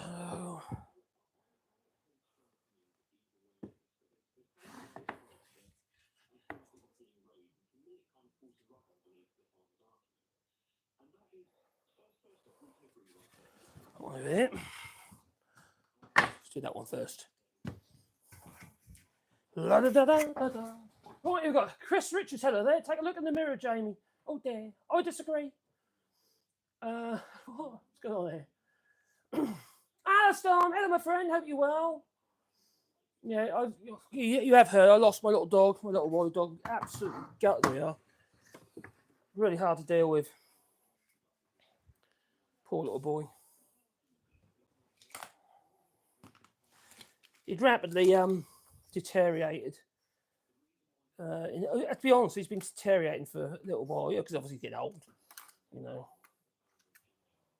He looked fairly good old age. He was almost 15, so he's doing well. And then he just we had all sorts of problems. So at that time, I had to resuscitate him. Literally, I did my little Wally died. I gave him resuscitation paid 2 weeks ago, I think it was. 2.5 weeks ago. And then last Saturday, not Saturday just gone, but the Saturday week, he passed away. Eventually, you know, he detected that one in that day. He just went downhill. It was like his body was shutting down. It was so sad to see. Absolutely devastated. And where I was sitting when I made that video about it, which basically the saddest video I ever made. It is. It's just so. Oh, I don't know. We've got the other two dogs now, but it's not the same, is it? It's just Wally was special. He really was. He was my little friend. Anyway, with where we buried him with like the plants around him and stuff like that. You know, one of the hardest things I had to do though, I had to make my little box on Sunday morning. Oh, that was horrible. So horrible. The box wasn't horrible, but it's just a little coffin. But it's just what a thing you got to do after losing your dog. Do that. No, we didn't have them cremated or anything like that. I don't like the idea of cremation. It always worries me about cremation. There's no guarantee it's actually they're the right ashes. There might be somebody else's, or I don't know how they do it, but whether they're swept up a few ashes, or maybe they've got a bag of ashes that they just dip into. I don't trust them.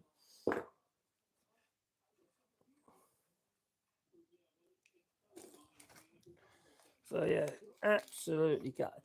There they are. But you know, we've got a little Pandora and Wally and Wally and Sebastian, and they're absolutely lovely. But you know, I still not Wally. I just want my Wally back. I've got constant reminders as well. My business is called Wally Bra. You know, named it after my dog. But he was such a funny boy. He was hilarious.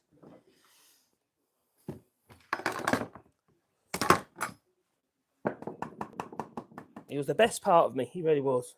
But there you go. I suppose it happens eventually, and I've got to understand that. And my dear wife, she just keeps bursting out in tears.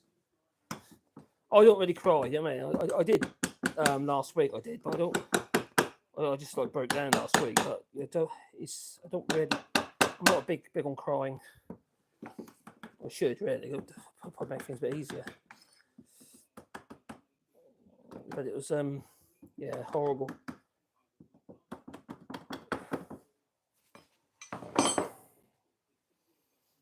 He died on our bed. So sorry, I shouldn't be talking about this really. But anyway, he passed away on our bed, and it's in the middle of the night. And so at least we're there for him, you know what I mean?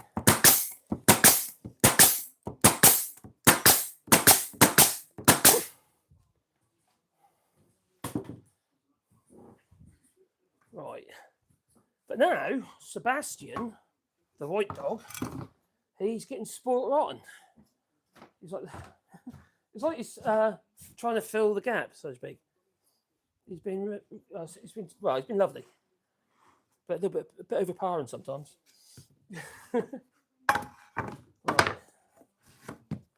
Dogs are better than people, just in case you didn't know that. Yeah. Absolutely. Yeah. Wonderful. Although we probably wouldn't have any more once the other two pass for a while. I don't think. It's heartbreaking. There you go.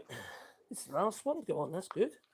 You know what? When I'm talking and actually what's shaking making things like this, it takes like 5 times. This shouldn't take like 10 minutes. You know.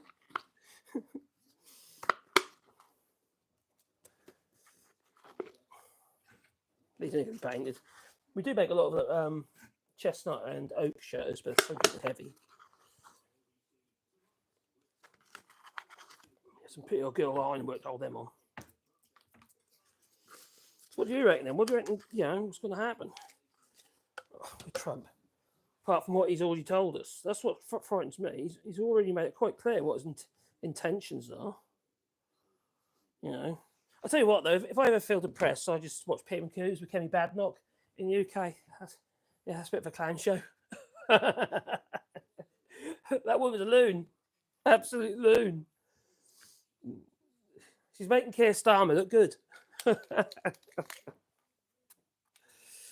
Oh, dear.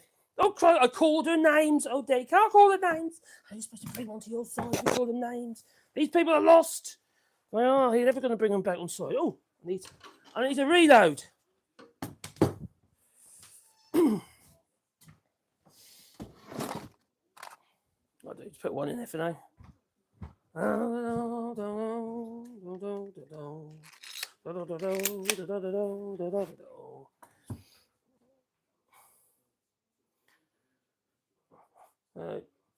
Elon Musk is now whinging about Google, about DeepMind.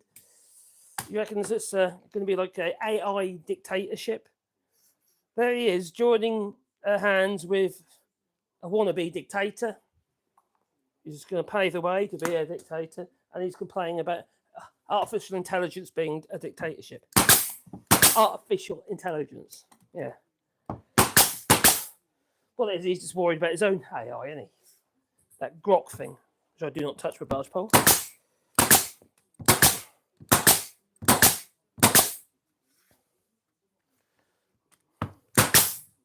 I will not have anything to do with anything that Elon Musk is involved with.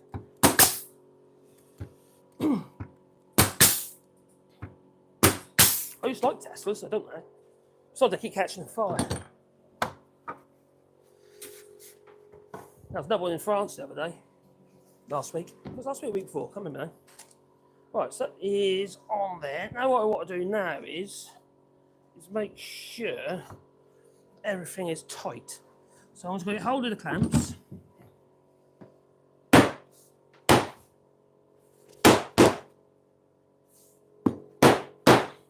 That's good.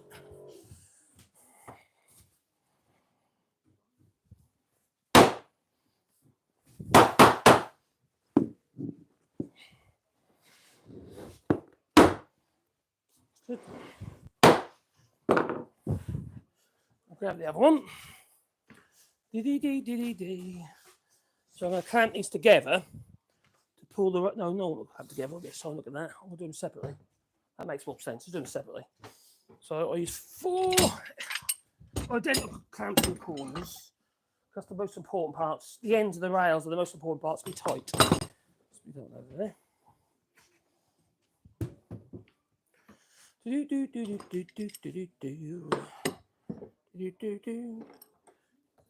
need to be that tight, just enough to squeeze it up.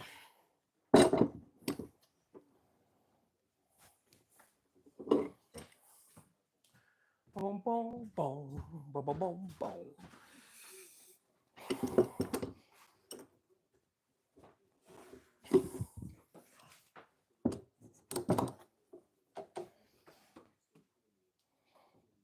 That's good.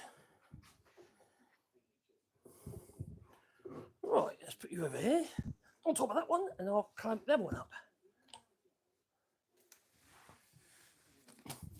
And normally when you do ledge and brace type shutters or doors, you don't actually use glue. But if you leave enough space for the wood to move, you won't have any problems. It's about the cumulative distance, you see. So you need to allow free space for the things to move. But if you allow individual space per board, gluing is not a problem. I prefer the glue because it seals everything. Because these sort of doors, they tend to rot behind the rails. I don't want them to rot behind the rails. No. Do.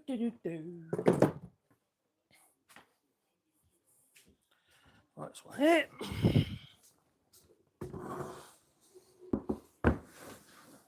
That goes around. There's braces to go on here as well as yet, but I'm not ready for that just yet.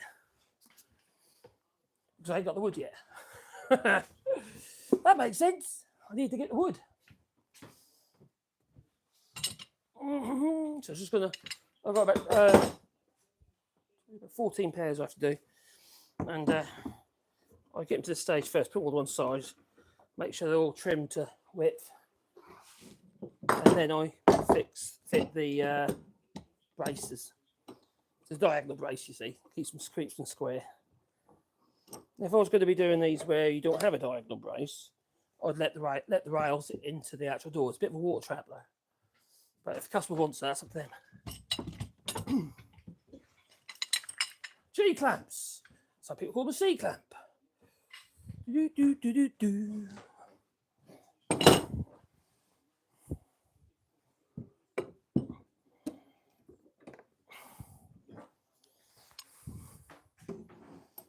Well, I won't leave any half crowns in there, like for instance, where it's squeezing it up, because I don't do them that tight. Anyway, that's done. They're done. That'll do now. So that's them. Oh, that's one pair done. So I'm trying to get I've been working in my little back room at the moment. I've done some plasterboarding and stuff in my laser room. So anyway, where are we? I take things are busy by looks of it. Yeah, I'm sort of busy. It's only a small job, but it's quite handy. Just keeps the wolf from the door, doesn't it? Trump will use a recess, yes, appointments to get the right people in at the 2-year mark, and Senate will appoint them or not. But by then, those that hate the US have been removed. That's ridiculous. No, it's not that they hate the US, it's because they like democracy. Donald Trump is trying to remove democracy. You've got 3 houses, right? And these people all voted in. It's called democracy. And you want to remove democracy. It makes no sense. You know? When you remove democracy, you remove the power of the people.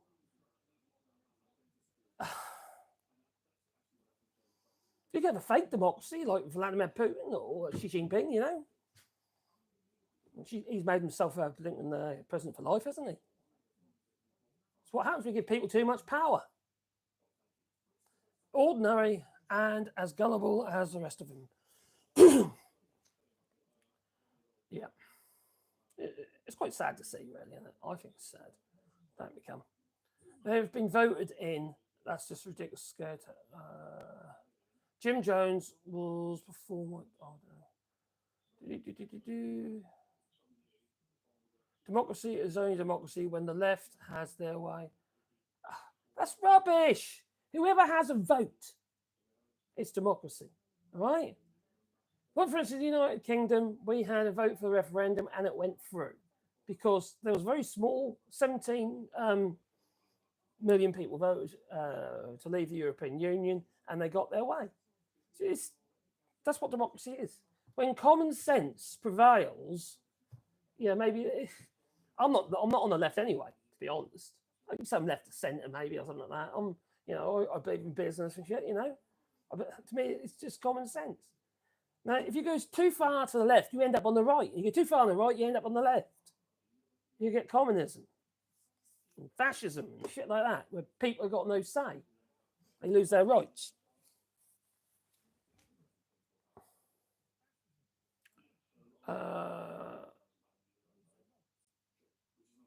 It doesn't make any sense whatsoever. That's just rhetoric that you've heard from atomic striker. That's just rhetoric. That's just what you just like to hear. And it sounds good to you, but it actually makes there's no logical sense there whatsoever. How is it, you know, only democracy when the left wins? That doesn't make any sense, because then it wouldn't be, you know, democracy if, for instance, the vote was manipulated towards the left. End of the day, if, for instance, the right or the left wins and people made a vote, well, then it's democracy. If you haven't been bothered to vote, well, then it's your own tough tit, isn't it? People are so silly, foolish, foolish. Got 200 people there at the minute.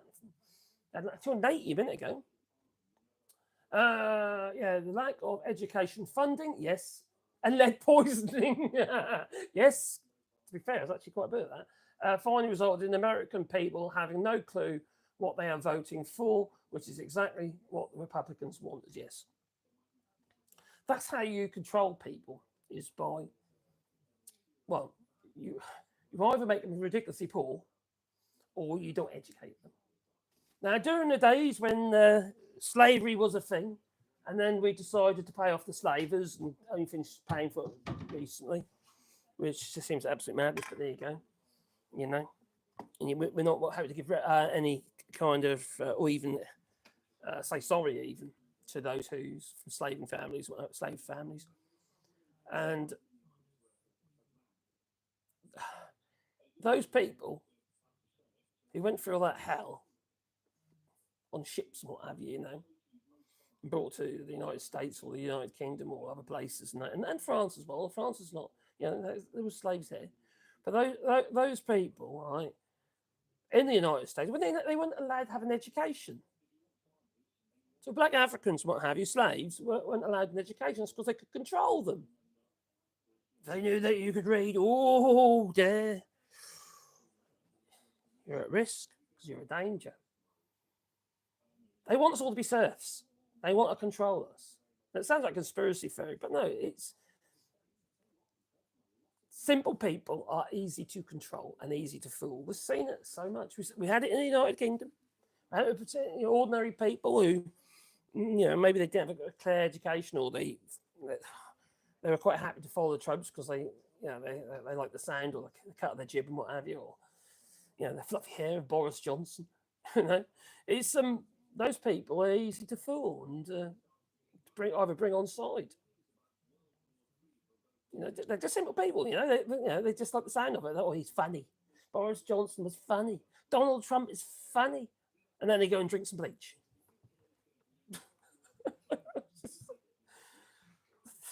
That should have been a red flag, shouldn't it? Really? Come on, honestly. The idea that you're going to be able to bleach the COVID out of you or stick a bright light up your mag light up your derriere. What the fuck is going on with people if you believe that sort of shit? Come on.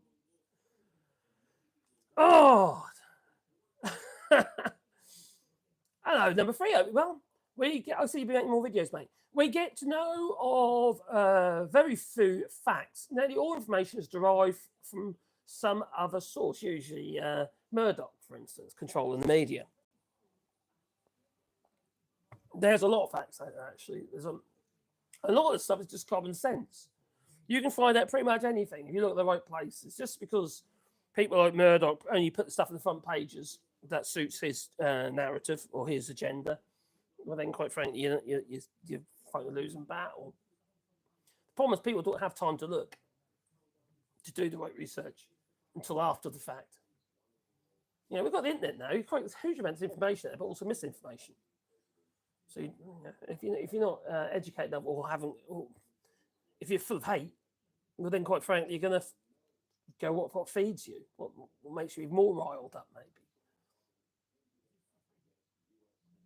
Obama showed his birth certificate trillions of times. Everybody saw it by now. Yeah, that's just nuts, wasn't it? You know, oh, he's not. He shouldn't even be the president. He wasn't. He's not an American citizen. Well, Donald Trump, isn't he half Scottish? Oh, I bet the Scottish people love that. The lack of education funding. Also, I've done it already. That's very true, though. Lead poisoning. So there's lead pipes.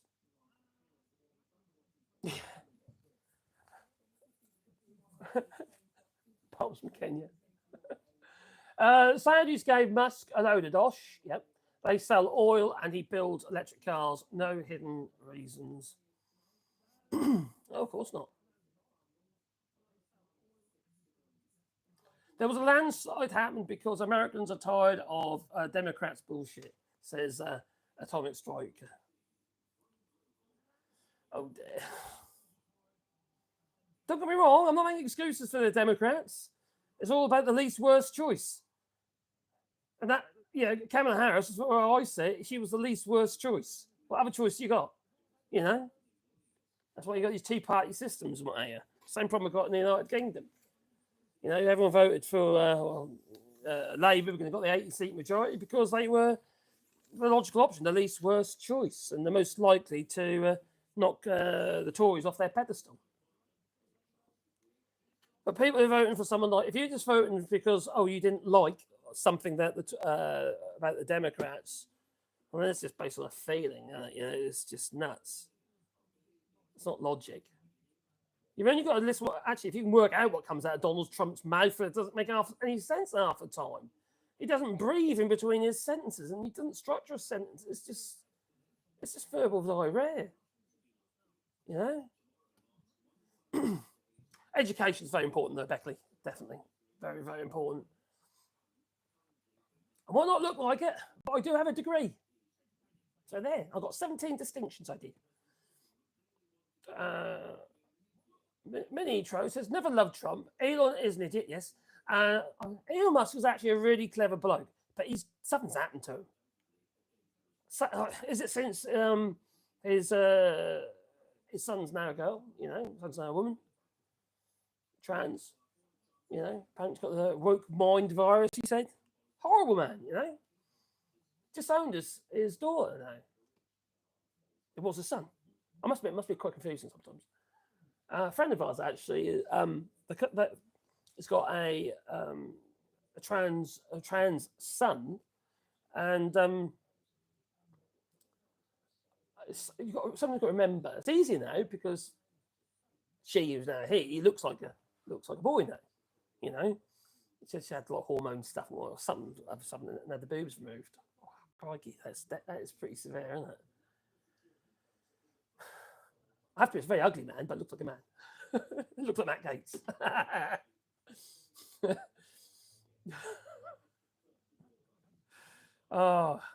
Musk just bought companies with daddy's money. I actually like listening to him when he used to talk about science and stuff like that, and I get that. It was quite interesting, but he's just gone so far down that route. He's just gone loopy. Flipping out. When I was watching him being interviewed the other day, and he's like an excited little rabbit. He was, just he was high as a kite. Let's be honest. Oh, ketamine, isn't it? So after Trump being in power for 4 years, brought property and better. Brought property and better life. He didn't bring anything. Donald Trump fed himself. He did not bring better lives. That's just circumstances at the time. This is people need to understand. We are in the world economy. Even in the United States, it's in the world economy. What happens elsewhere happens to you. And unless you actually decide to actually do stuff to basically cut off all these other countries so you make all your own stuff, and currently you don't, well, then, needless to say, you're going to have a bit of a situation if there's a problem. When the United States sneezes, everyone else catches a cold. It's just how it is.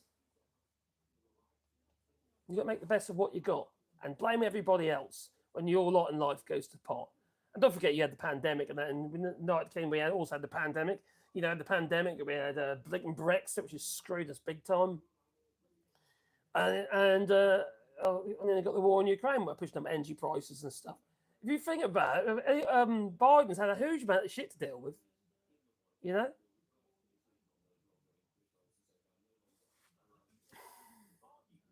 No one wants to listen to the truth, do they? There we come.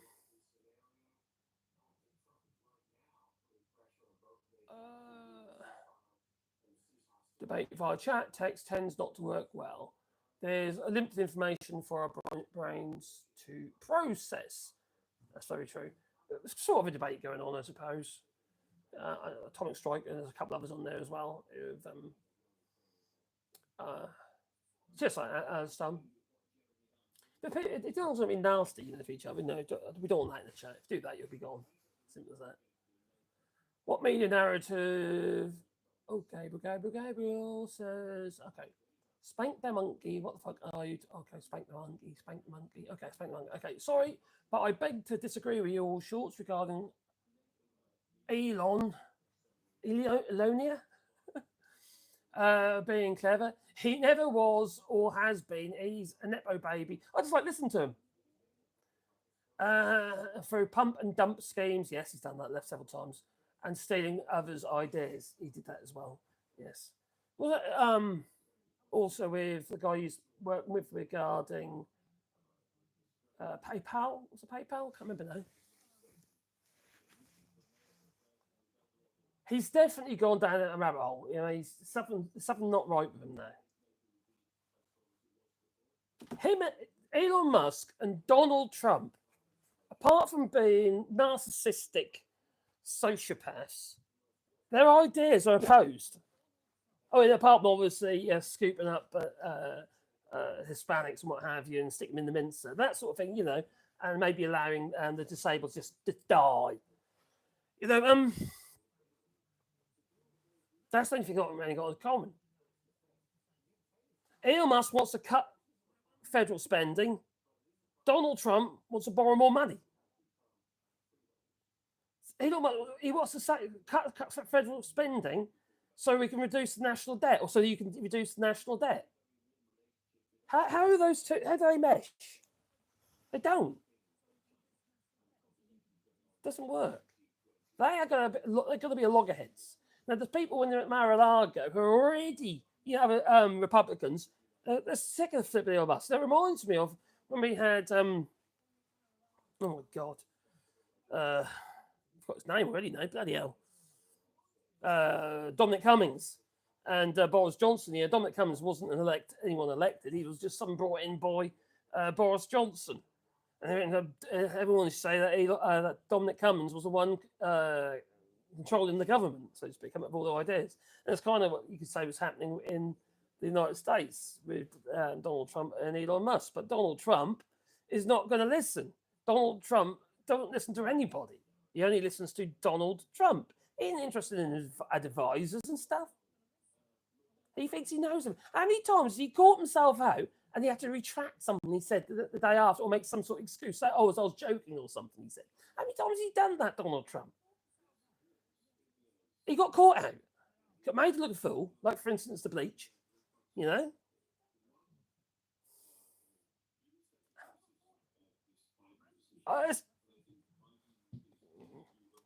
People follow these people. They're fucking nuts. They are nuts.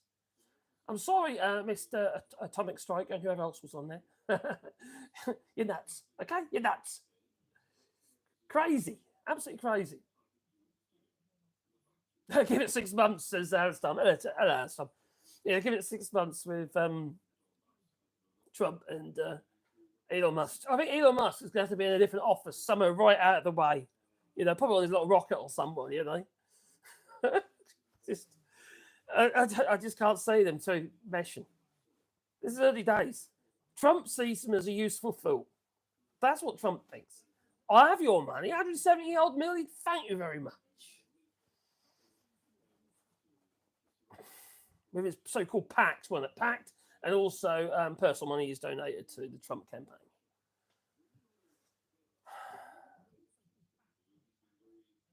The election was totally for Jim Crow. It's hilarious that you think Trump is going to give you a golden America when the people that he is hiring are literally telling you they're going to struggle for years. Yes, Elon Musk said that. He says, expect hard times. He said temporary, but didn't say how long temporary is. If you rock the boat, people fall off. That's what happens. And if you're not going to rock the boat for anything positive, well, then quite frankly, you're going to be in a real shit state. I was saying all the fucking... I swore badly. Oh, I do apologise. I was saying all the the figures regarding the Hispanics in the United States. And what the effect of getting rid of them, the effect on the US economy is dire. They're an integral part of your economy in the United States. It's just madness.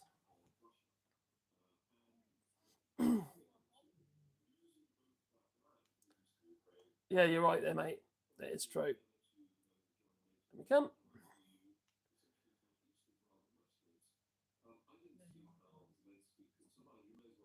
This guy has got a lot of streaks in his underwear. Ask Kenneth. What? Are you talking about Donald Trump in his diaper? Imagine if the Democrats won. Every state would look like California if they had their way. There's no helping some people, is there? It really isn't.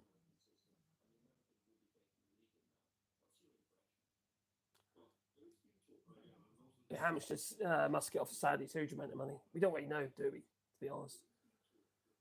He's been... okay, then if Elon Musk is so great, all right, and Donald Trump is so great, Donald Trump has said, oh, I spoke to Putin, like I promised, the day after I got elected. And then the Kremlin says, oh, no, you didn't. Elon Musk says, I've spoke to Iranian embassy officials or whatever. They hasn't had a word in that, you know. The Iranian embassy, no, you haven't. Why would they say you haven't? If it was such a great conversation, why would they say you haven't spoke to us? You know? If there's anything positive come out of that, they would have said so.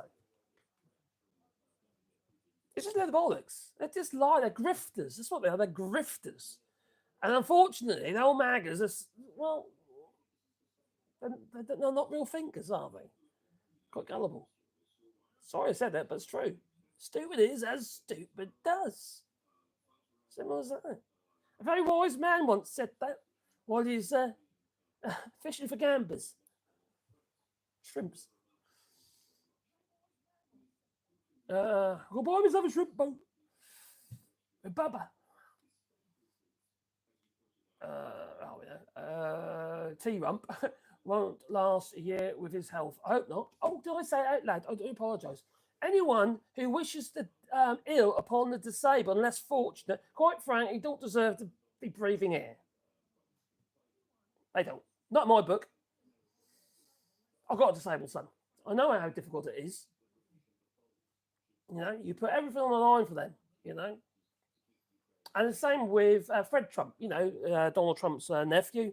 He's done everything he can for his son. And also, he's got a charity there that he's working really hard at, and his wife, for parents in a similar boat, you know. You don't know what card you're going to be dealt.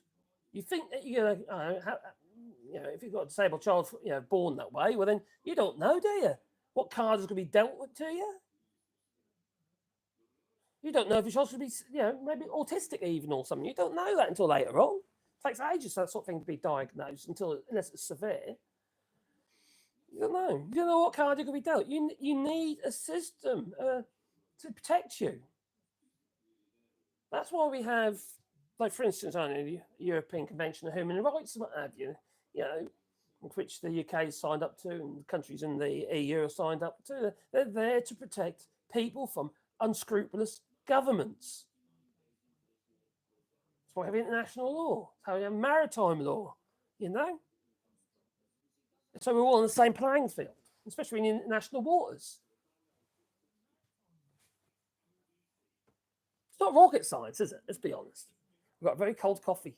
If you want a sport channel, there's a super chat down below. I don't know if you're watching through the short feed.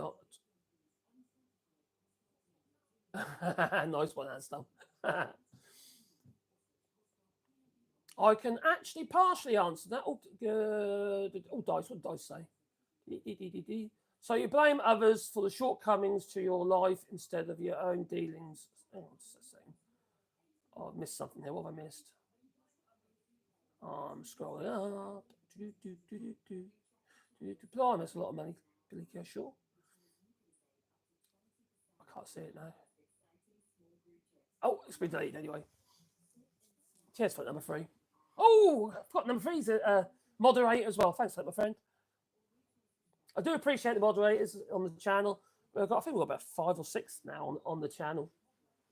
So, Mad Monk and Alistair and number 3 here, sometimes Regan Elite and that as well. So it's quite nice to have people, watch your back, especially when you're doing the short feed with the vertical format. You do get quite a lot of people. So, a lot of trolls as well. keep you on your toes, so it does. There it comes. Been deleted anyway. Yeah, we are planting trees there. Just I don't know, we're doing a rewilding here. So I'm a bit more. If people think I'm a Republic, I'm sort of Democrat. Well, obviously, I'm not in the United States anyway. If you say I'm Labour now, I'm not even Labour. I'm more Green, to be honest. I'm a bit of an eco. I don't believe everything the Green Party does either. To be fair, I don't think there's anyone there really who would who I can actually mesh with, to be honest, in the UK. Now, if I was in the United States and if he was still running, for me, it'd be Bernie Sanders every time. That man has got such a soul on him, He's a good guy. And listening to him speak, what have you, not just recently, but like the last 10, 20 odd years, he's basically, he foresaw everything that's going on now.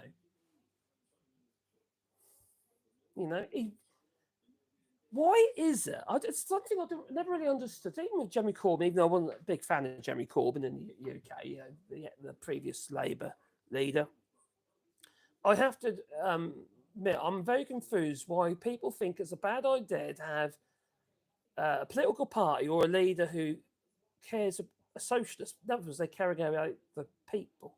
I don't mean communist, I mean socialist. Right? Those two, they can go together, but they don't. Now we have, to be fair, we've got a mixed economy here in France. So does the United Kingdom. So you've got in the United States a mixed economy. But I don't see what's wrong with having an economic system that's there to make your lives better, including with the environment, like for instance, solar panels and stuff like that. That's no reason why the farmers are protesting in the UK is going to solar panels. I can't stand their point of view, I suppose, but I don't like it. Maybe it's my own selfish point of view because I believe that we should look after the planet. Is that selfish? I don't think it is. Because at the end of the day, we look after the planet will look after you. Oh, global warming, it's all a lie. Yeah, it's all a lie, they say. Poppycock.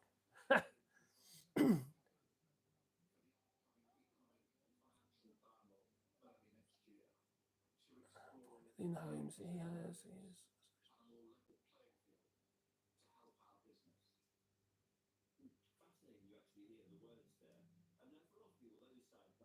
Yes, he did foresee. There's a video 10 years ago of Bernie Sanders floating about the internet at the moment, and it's literally what's happening now. A dictatorship.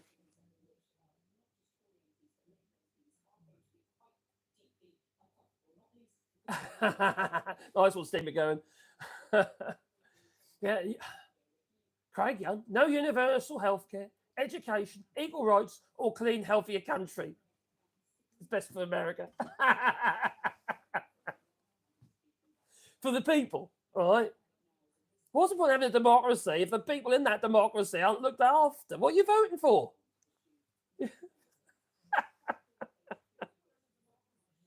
It doesn't make any sense. None of it does. Vote for Donald Trump makes no sense. They go, let's drain the swamp. He is the swamp. Especially in his pants. Crikey, how is a stinky old mess. Anyway. Hello, Joel. Hello, my friend. I've got another moderator in the mix. Oh, I hope you're well. Just got home. I don't know if we go much longer. I'm going to lose my voice. And my battery's probably going to run out. Let's have a look. Someone doing it on my phone at the minute. It's easier on the phone. A few more minutes left there. If it's free, then it's not good care. Rubbish! And you heard of the NHS? The care of the NHS is excellent. It's difficult to get through the bloody door now because there's, because the Lincoln Tory party hasn't allowed the funding to grow with their population, and also we've got a dance like more things being looked after now or cared for. So that's made it harder. And an aging population, obviously, that doesn't help either. But we should foresaw that, they didn't want to make the investment. And they will tell me that the NHS is no good. Rubbish. Absolute rubbish. It's not as good as it used to be, but it's still good. Anything that's free, it can't be good. It's not free. It's just a different way of funding. You're funding out of your back pocket at point of use or via an insurance scheme, which you've got to pay for. It's bloody expensive, right? In the United Kingdom, it's funded at your at your wages as a form of taxation. And for here in France, where I am, we have pretty much a similar system, but it's not 100%. It's 2/3, but it's topped up with an insurance policy.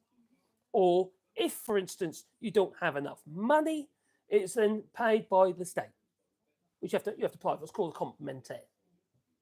And it's quite generous, and everything is covered from your eyesight to your teeth, to, all your general health care, all your medications, everything is included. You don't go to the pharmacy and lash out loads of money. You don't have to go to the healthcare and sign your life, go to the hospital and sign your life away. You don't end up with massive bills. People in the United States are losing their houses just to stay alive.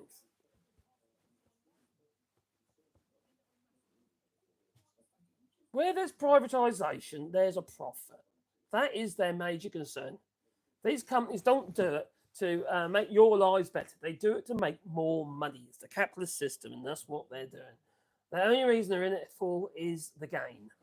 And they make huge amounts of money off your misfortune. If you don't want to be honest about that, well, then there's no hope for you,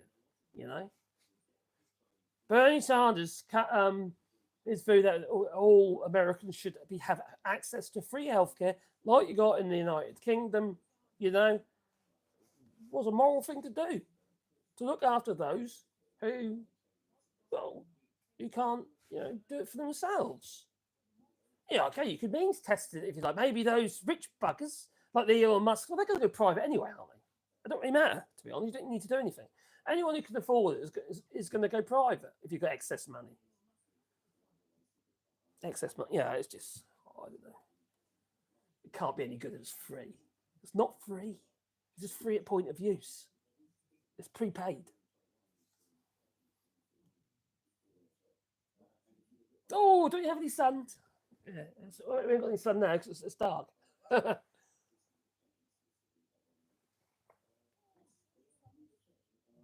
Yeah, 60% of the people in the United States are living paycheck to paycheck. Is Dumpf going to sort that out? No, he's going to make it worse. He's going to make everything more expensive by adding tariffs, even though he reckons that the other country's going to be paying for it. What an idiot. Seriously? That's somebody who hasn't got a bloody clue what he's talking about. The importers or the exporters will be paying the tariff and it'll be added to the cost of that product, whether it be parts or components or the actual finished product. So the people will be paying for it. Everything you buy will become more expensive. And then what we will see inflation. Because too much money too quickly will end up in the actual economic system, pushing up inflation. And what will they do? They increase the interest rates again because it's the only way they can sort it, to squeeze it, bring inflation down. Remember, once inflation goes up, it doesn't necessarily come down. The inflation rate might, but the actual inflation itself will stay high. In other words, the cost of your bread will always be at the inflated price, unless you have a negative inflation. All of a sudden, the cost of wheat comes down or something, or the wages, people's wages are reduced. In other words, maybe Donald Trump would get rid of minimum wage and stuff, Actually, do you have a minimum wage? You do it in the United States. You can't have a functioning economy without people who are functional, in other words, healthy people. You just can't. This doesn't work. We've got a huge problem in the United Kingdom at the moment where there's a huge amount of people who are off sick from work because they are waiting to be treated. Waiting. because we've got the Dick and Tory party for 14 years underfunded the national health care and misfunded as well. They basically put money where it wasn't needed because of friends and investors and stuff. Huge amounts of money wasted in the NHS, and the same probably in the United States as well. Now, I'll give you an example, right? In the United Kingdom, most of the health practices in the United Kingdom, they buy from a supplier for everything, all the stuff that they buy in, whether it be a box of paper or a box of gloves or intravenous kits, what have you. Whatever they're buying, all comes out of this one supplier because done by contract. Now, in the United Kingdom, we're paying around £30 for a box of 100 gloves. The same gloves that you can buy for a £5, under a tenner anyway. You know? When you consider that one nurse will get through that box in a day. Now, if you ask me, well, how do I know that? I know that because my son's a nurse. And one of my sons is a nurse, Darren. And anyway, he said to us, between every single patient, you have to change the gloves. Obviously. You don't transfer diseases and stuff, do you? Especially when you work with the bumps. Ooh, chewy. Anyway, so you add that up with millions of nurses, however many there are. There's a lot of nurses in the UK. That's a lot of flipping boxes of gloves. And if you're paying 3 times the amount that you should be, well, that's a lot of wasted money. And it's not just on boxes of gloves; it's also on reams of paper. Like a box of paper that you can get for 2,500 sheets. Yeah, it's 2,500 sheets in a box of paper. 500 sheet reams, aren't they?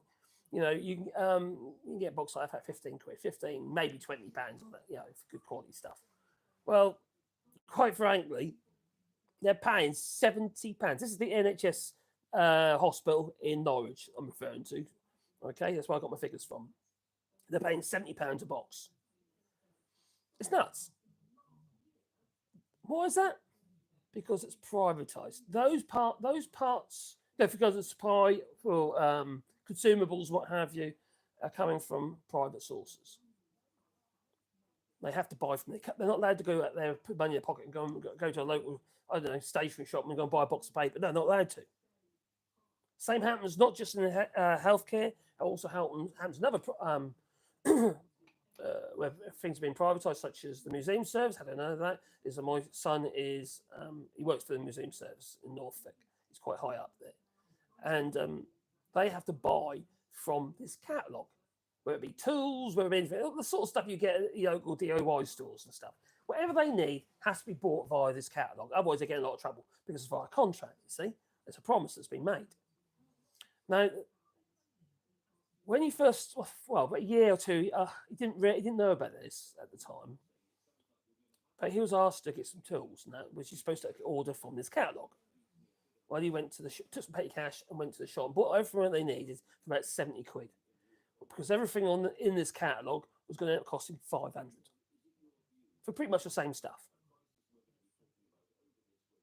He got a bollocking for that. He used his own initiative, saved a huge amount of money. Really, a small amount of money in that case, but still a lot of money, That's privatisation for you. It's all about profits. It's all about how much money they can give to the shareholders, increase their share values, and then make more money. And also the directors, CEOs and all that. Couldn't we source more materials locally? The problem is that they're coming out basically out of a contract. They're signed up to contracts, especially at the PFI hospitals, the privately funded, what do they call it, hospitals. And some of them were built under Labour. The Norwich University Hospital was built under Labour. Now, they're under contract to buy. They have to buy everything from this, other than breaking the terms of their contract, and they can get sued. So so yes, they should be able to buy a lot of this stuff locally, and they should do it, or buy direct. You think that the NHS is such a massive, same with the hospitals in the United States. They're such massive institutions. Why don't they go directly and just buy a shitload of and distribute it like they used to years ago? It's just stupid. The Americans are in for a rude awakening on both the foreign front and domestically, yes. It's quite sad, really, isn't it?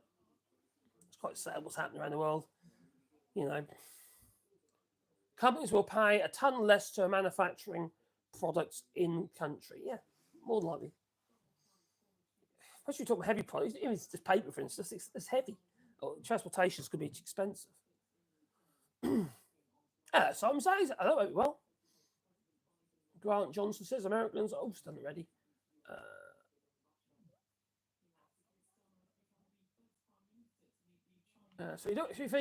So you think an American-made car doesn't contain chips and electronics from Taiwan and China? Obviously, do, yeah.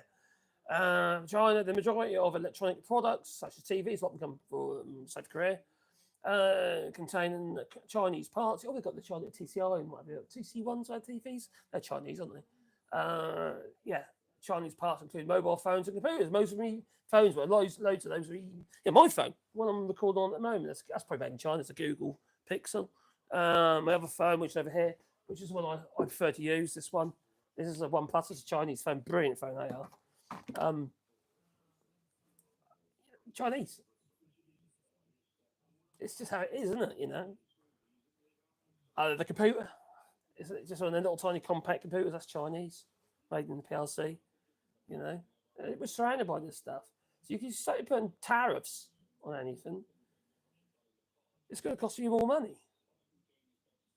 The federal government will earn the tariff, but you're literally going to be paying for it. So what is it? It's a tax. It's not just a tariff on the product, it's a tax on you.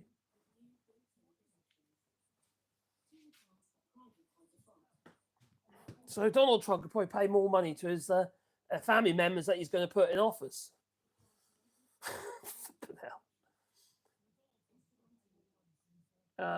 Factories are foregoing Christmas bonuses to stock up on materials for upcoming tariffs. Now that reminds me, Steve McGo, what happened post Brexit when we didn't know whether or not we were going to be getting a deal or not. What did the companies do? The car manufacturers, what did they basically rent a load more or use space they've already got and stockpiled components for cars, ordered more than they needed because they're concerned about tariffs and also the fact that we had what used to be a just-in-time supply chain. The problem about when you hold too much stock of anything is that you get to a point where you end up with shitloads of stock that you haven't sold.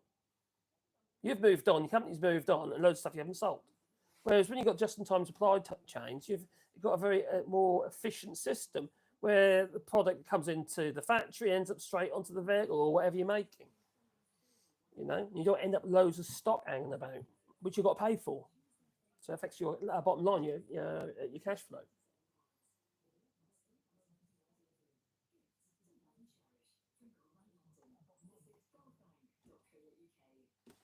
Now, if anyone thinks that the United States is going to be able to replace the components that's going to be lost from that will be lost from the tariffs. That might not get imported because of tariffs, what have you, or people won't buy it, or whatever, or the cost of everything going up. The United States, they make a shitload of stuff, but they don't make everything. And also about there again, you have to ask yourself, if something's made in the United States, will it be as cheap as something that's imported from China? No, generally not. So you will be paying more. Now, don't get me wrong, I think we should be look more natively and increasing our native spend and put more money in the pot, but also try and increase foreign investment, but hold the money in the country. I get all that instead of sending it abroad all the time. That makes perfect sense as far as I'm concerned. But there's a balance. You can't do everything, and you can't. What happens? You end up having an internal economy, a circular economy, and you basically get the growth. And when you have a population that's growing, because you're getting jiggy with it, you need growth to sustain that population. Now, the reason why Germany, for instance, decided they needed a shitload more people, hence Merkel saying, "Oh, come on, the migrants, a million odd migrants, what have you, into Germany." They had a diminishing population; they needed people, and then things start to turn a bit safe with the pandemic, what have you, and then the war in Ukraine. It's hit the German economy, and the cost of fuel, energy, and what have you, because they're basically getting all their gas directly from Russia. So having been a little bit insular with the economy makes sense, but you can't do everything yourself. I don't know, some say. What do you say? Yeah, that's done. I owe you, bruvs. Okay. Well, Iron Brew still outsells Coke and Pepsi in Scotland. Does it really? I didn't know that. You're big on your Iron Brew over there, aren't you? And we know a good soft drink in Scotland. I know it's lovely old stuff, isn't it? Ooh, that's warm. Yeah. I'll tell you what I've got at the moment. I've actually got some 50% proof. You might think it's crazy. I've got a really bad tooth at the moment. All right. To numb it, I'm gargling with alcohol. Now, last time this happened to me, I had some moonshine that I made. And this time I got some 50% rum. So just a little tiny bit on gargling on it. But I can't drive. I'm sure we use machines that actually come to that. But it works, it numbs it. It's like a mouthwash. David W. But we'll all be regretting it when the Orange Fuhrer's regressive taxes and tariffs and economic and immigration policies destroy the US economy. It's really worrying because it's going to affect everyone. It's not just going to happen in the US. This will happen. This potentially is think of dominoes. You get one and the whole lot tumbles along it. That's the country to country to country to country, which means they'll all have less money. We'll end up in a recession here in France and the United Kingdom and other countries around the world having an economic recession because of the US. It's happened before, isn't it? The housing crash and all that. And we'll have less money to spend. We'll be buying less stuff from the United States, vice versa, And unless you do something to pull yourself out of it, and that was maybe invest in stuff that will increase the economy, like generally speaking, you invest in infrastructure spending and build a railway or something, give people jobs, and then they start spending, and it's boost the economy again. You've got to spend money. The problem is a lot of these countries, including the United States, was 36 trillion debt in the United States. That's a huge amount of money. You don't want to be increasing that. It's where Elon Musk is right. That debt is ridiculous. Your GDP, that's 23.7 trillion. I think that's right. If you put it into balance, for instance, comparison, the European Union is around 16 trillion, and the UK is 2.7 trillion, which is as much as as big as the GDP. Now, you look at the United States. GDP at 23.6 trillion and the national debt at 36 odd trillion, well, you're way over. You do need to bring that down. You really do. But it's the same thing for years and years and years. We have governments that don't spend where we need to be spending. In the United Kingdom, you could argue to be the NHS, you could argue to be the roads and networks and what have you.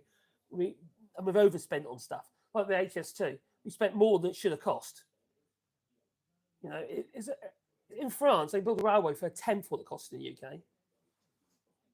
It doesn't make any sense. Too many blinking handouts and too much corruption, such as Boris Johnson's father getting paid a huge amount of money, all right, because his house was in line with the blinking HS2, which was probably a con, right? There's train network going from London up north to Manchester, which has been stopped. It's planning to be restarted again, but not for the entire line. And Boris Johnson's father, he got a huge payout, and he's 10 million or something for his house. Some crazy, I can't remember that amount, but it's a lot of money. Anyway, they didn't knock it down in the end. I just.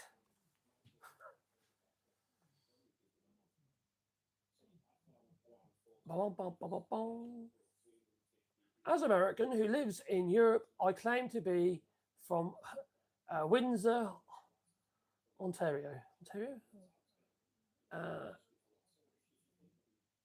Ever heard of Harvester? Sorry, no, I haven't.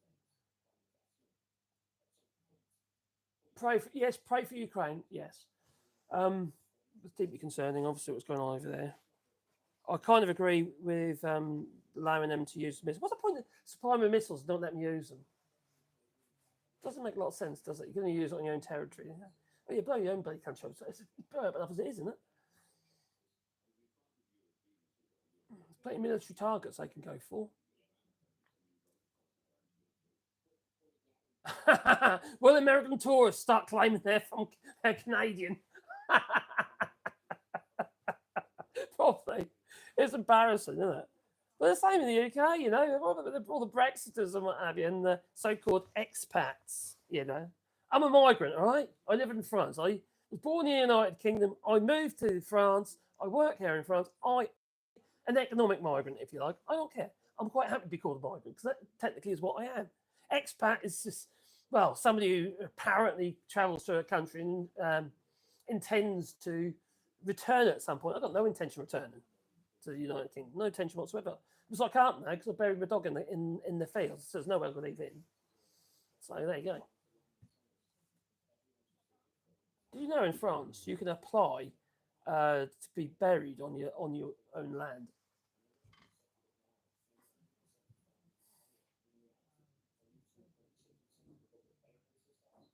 What have I missed anything? Time to come. Yeah, I know. I lose my little Wally dog. It absolutely knocked me for six.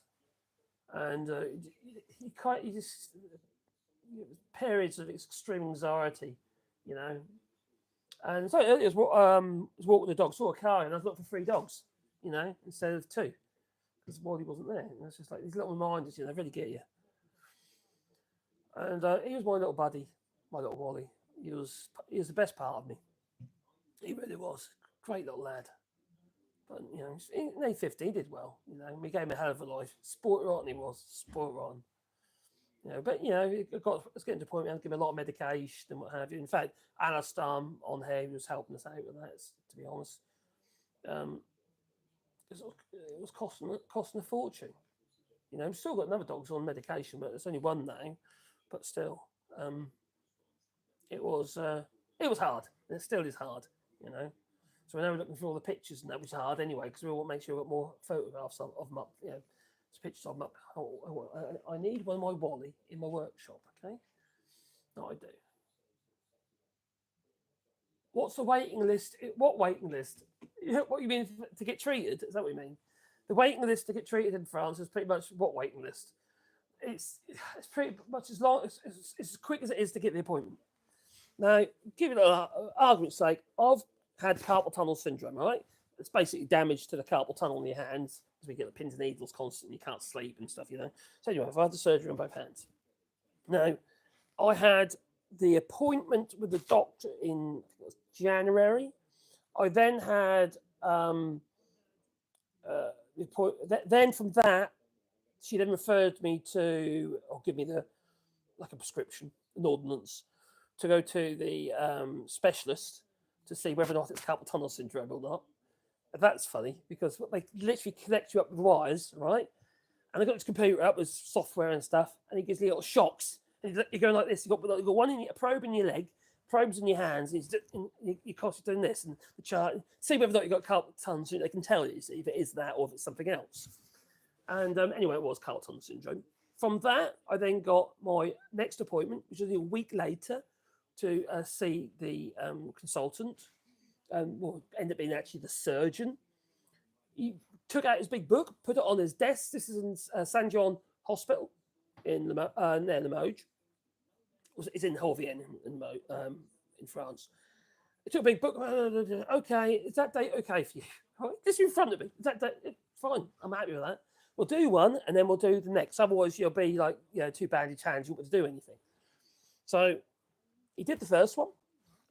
Okay, put me out. I did put me out. That's local. So, you know, I could feel all the tugging and what have you going on, but I couldn't feel the pain.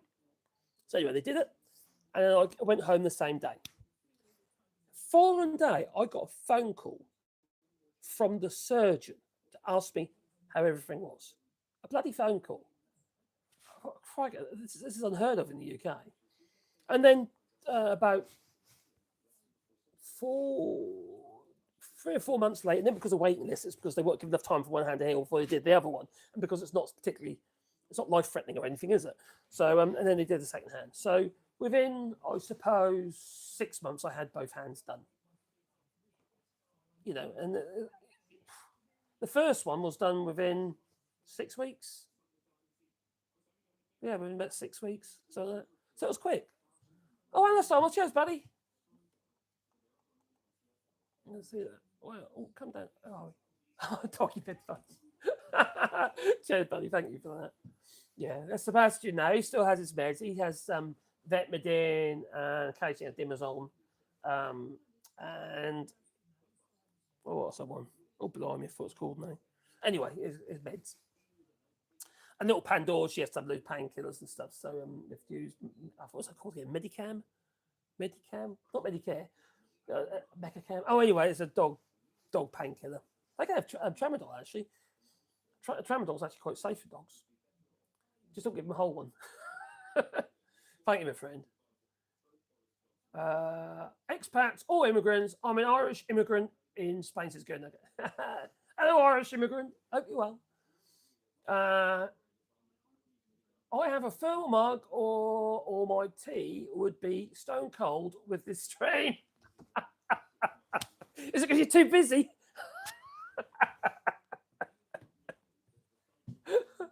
Oh dear. Dude, it's really nice though to think that you've got people that will give up their time to help you out with your stream, you know what I mean? It is nice. It's a bit of a community, really. You're going to get some people are just being nasty and stuff. You're going to get that, aren't you? But on the whole, we've got some really nice people on this channel, you know. And I do go through the comments and check the comments out and stuff.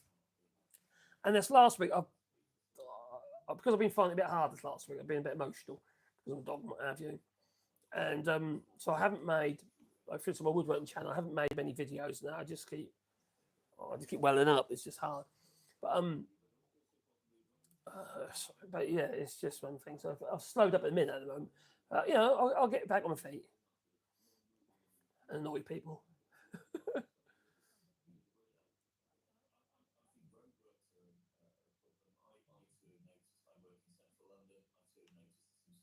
Legal AF. Legal AF, I don't know that channel. It's an intelligent channel. There's what was that other one? Legal Eagle or something. Is it Legal Eagle? I don't know Legal AF. There's quite a few out there. Will foreign investors want to continue to put money into America with an unstable economic plan? Will they want? Well, to be fair, actually, there's a massive amount of investment going into the United States at the moment. The stocks have gone absolutely loopy. You look what's happened to Bitcoin; it's gone through the bloody roof because of things Donald Trump has said in the past. I think they do anything, but you know, it's all about feeling and sentiment. So it soon comes down again. But a lot of people make a lot of money quite quickly, including Elon Musk as well. He's making huge amounts of money overnight. All this money he's invested in Donald Trump, he's got that back already, just in share values for Tesla and what have you. Because people believe now that Tesla is going to be able to get their driver's cars through him, and robo-taxis, and God knows what else he wants to do. Also with SpaceX, you want to have FAA on their backs regarding the amount of times you want to launch the flipping rockets. And there's bloody flipping rockets. Me, stop humping the laser. And then they've got, what else was there? And also Neuralink as well, that went up as well. They all gone up in value by a considerable amount of money, except X. That is, whoa, plummeted. There's so many people boycotted and gone over to Blue Sky or Threads, including various companies like and newspapers like arguments like The Guardian. They've got, I think they've gone over to Threads. They have, but oh, my battery's going to go. Battery's going to go. I am going to have to call that it. So thank you very much, and thank you, Alistair, for the super chat, and that was much appreciated. And we had quite a few people there today. It went up to around 200, I think around 280 to 300 odd people. So that's quite a lot in the short feed. So I hope people have clicked through and booped the old like button. In fact, I can't see my likes. I might need to just refresh the page. There we go. Is that refreshing? I hope I've got more than one like. At least we have. Good. So anyway, thank you very much for joining us. Starlink needs more competition. Don't forget Dominic Cummings with what he bought. Was it something link or something web link or remember that?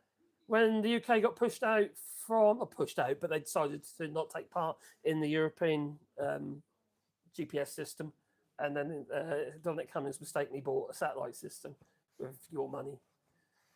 Yeah, that was the wrong type of satellite. Yeah, see you, my friend. Thanks a lot, everybody, and thanks for moderating. It's very, very much appreciated. So, yeah. Oh, let's listen. Oh, you like listening to me? Blimey, must be crazy. Oh, my dear wife has come to see me. I've been lost. We've been abducted. I did say that. I've been talking. I'm getting toothache now as well. I'm getting toothache now as well. All right. Anyway, thanks for joining us, and I will go now because I've been told. Her indoors are coming in to pester me. Oh dear. Time to come. You didn't even have tea. I haven't had my tea yet. No. Oh dear. I lit You're your right. fire. Okay. Oh, you lit fire. Have you? Well done. Anyway, thanks a lot, everybody, and have a lovely evening. Don't worry. It'll be all right on the night. I hope. Believe me. Toodaloo.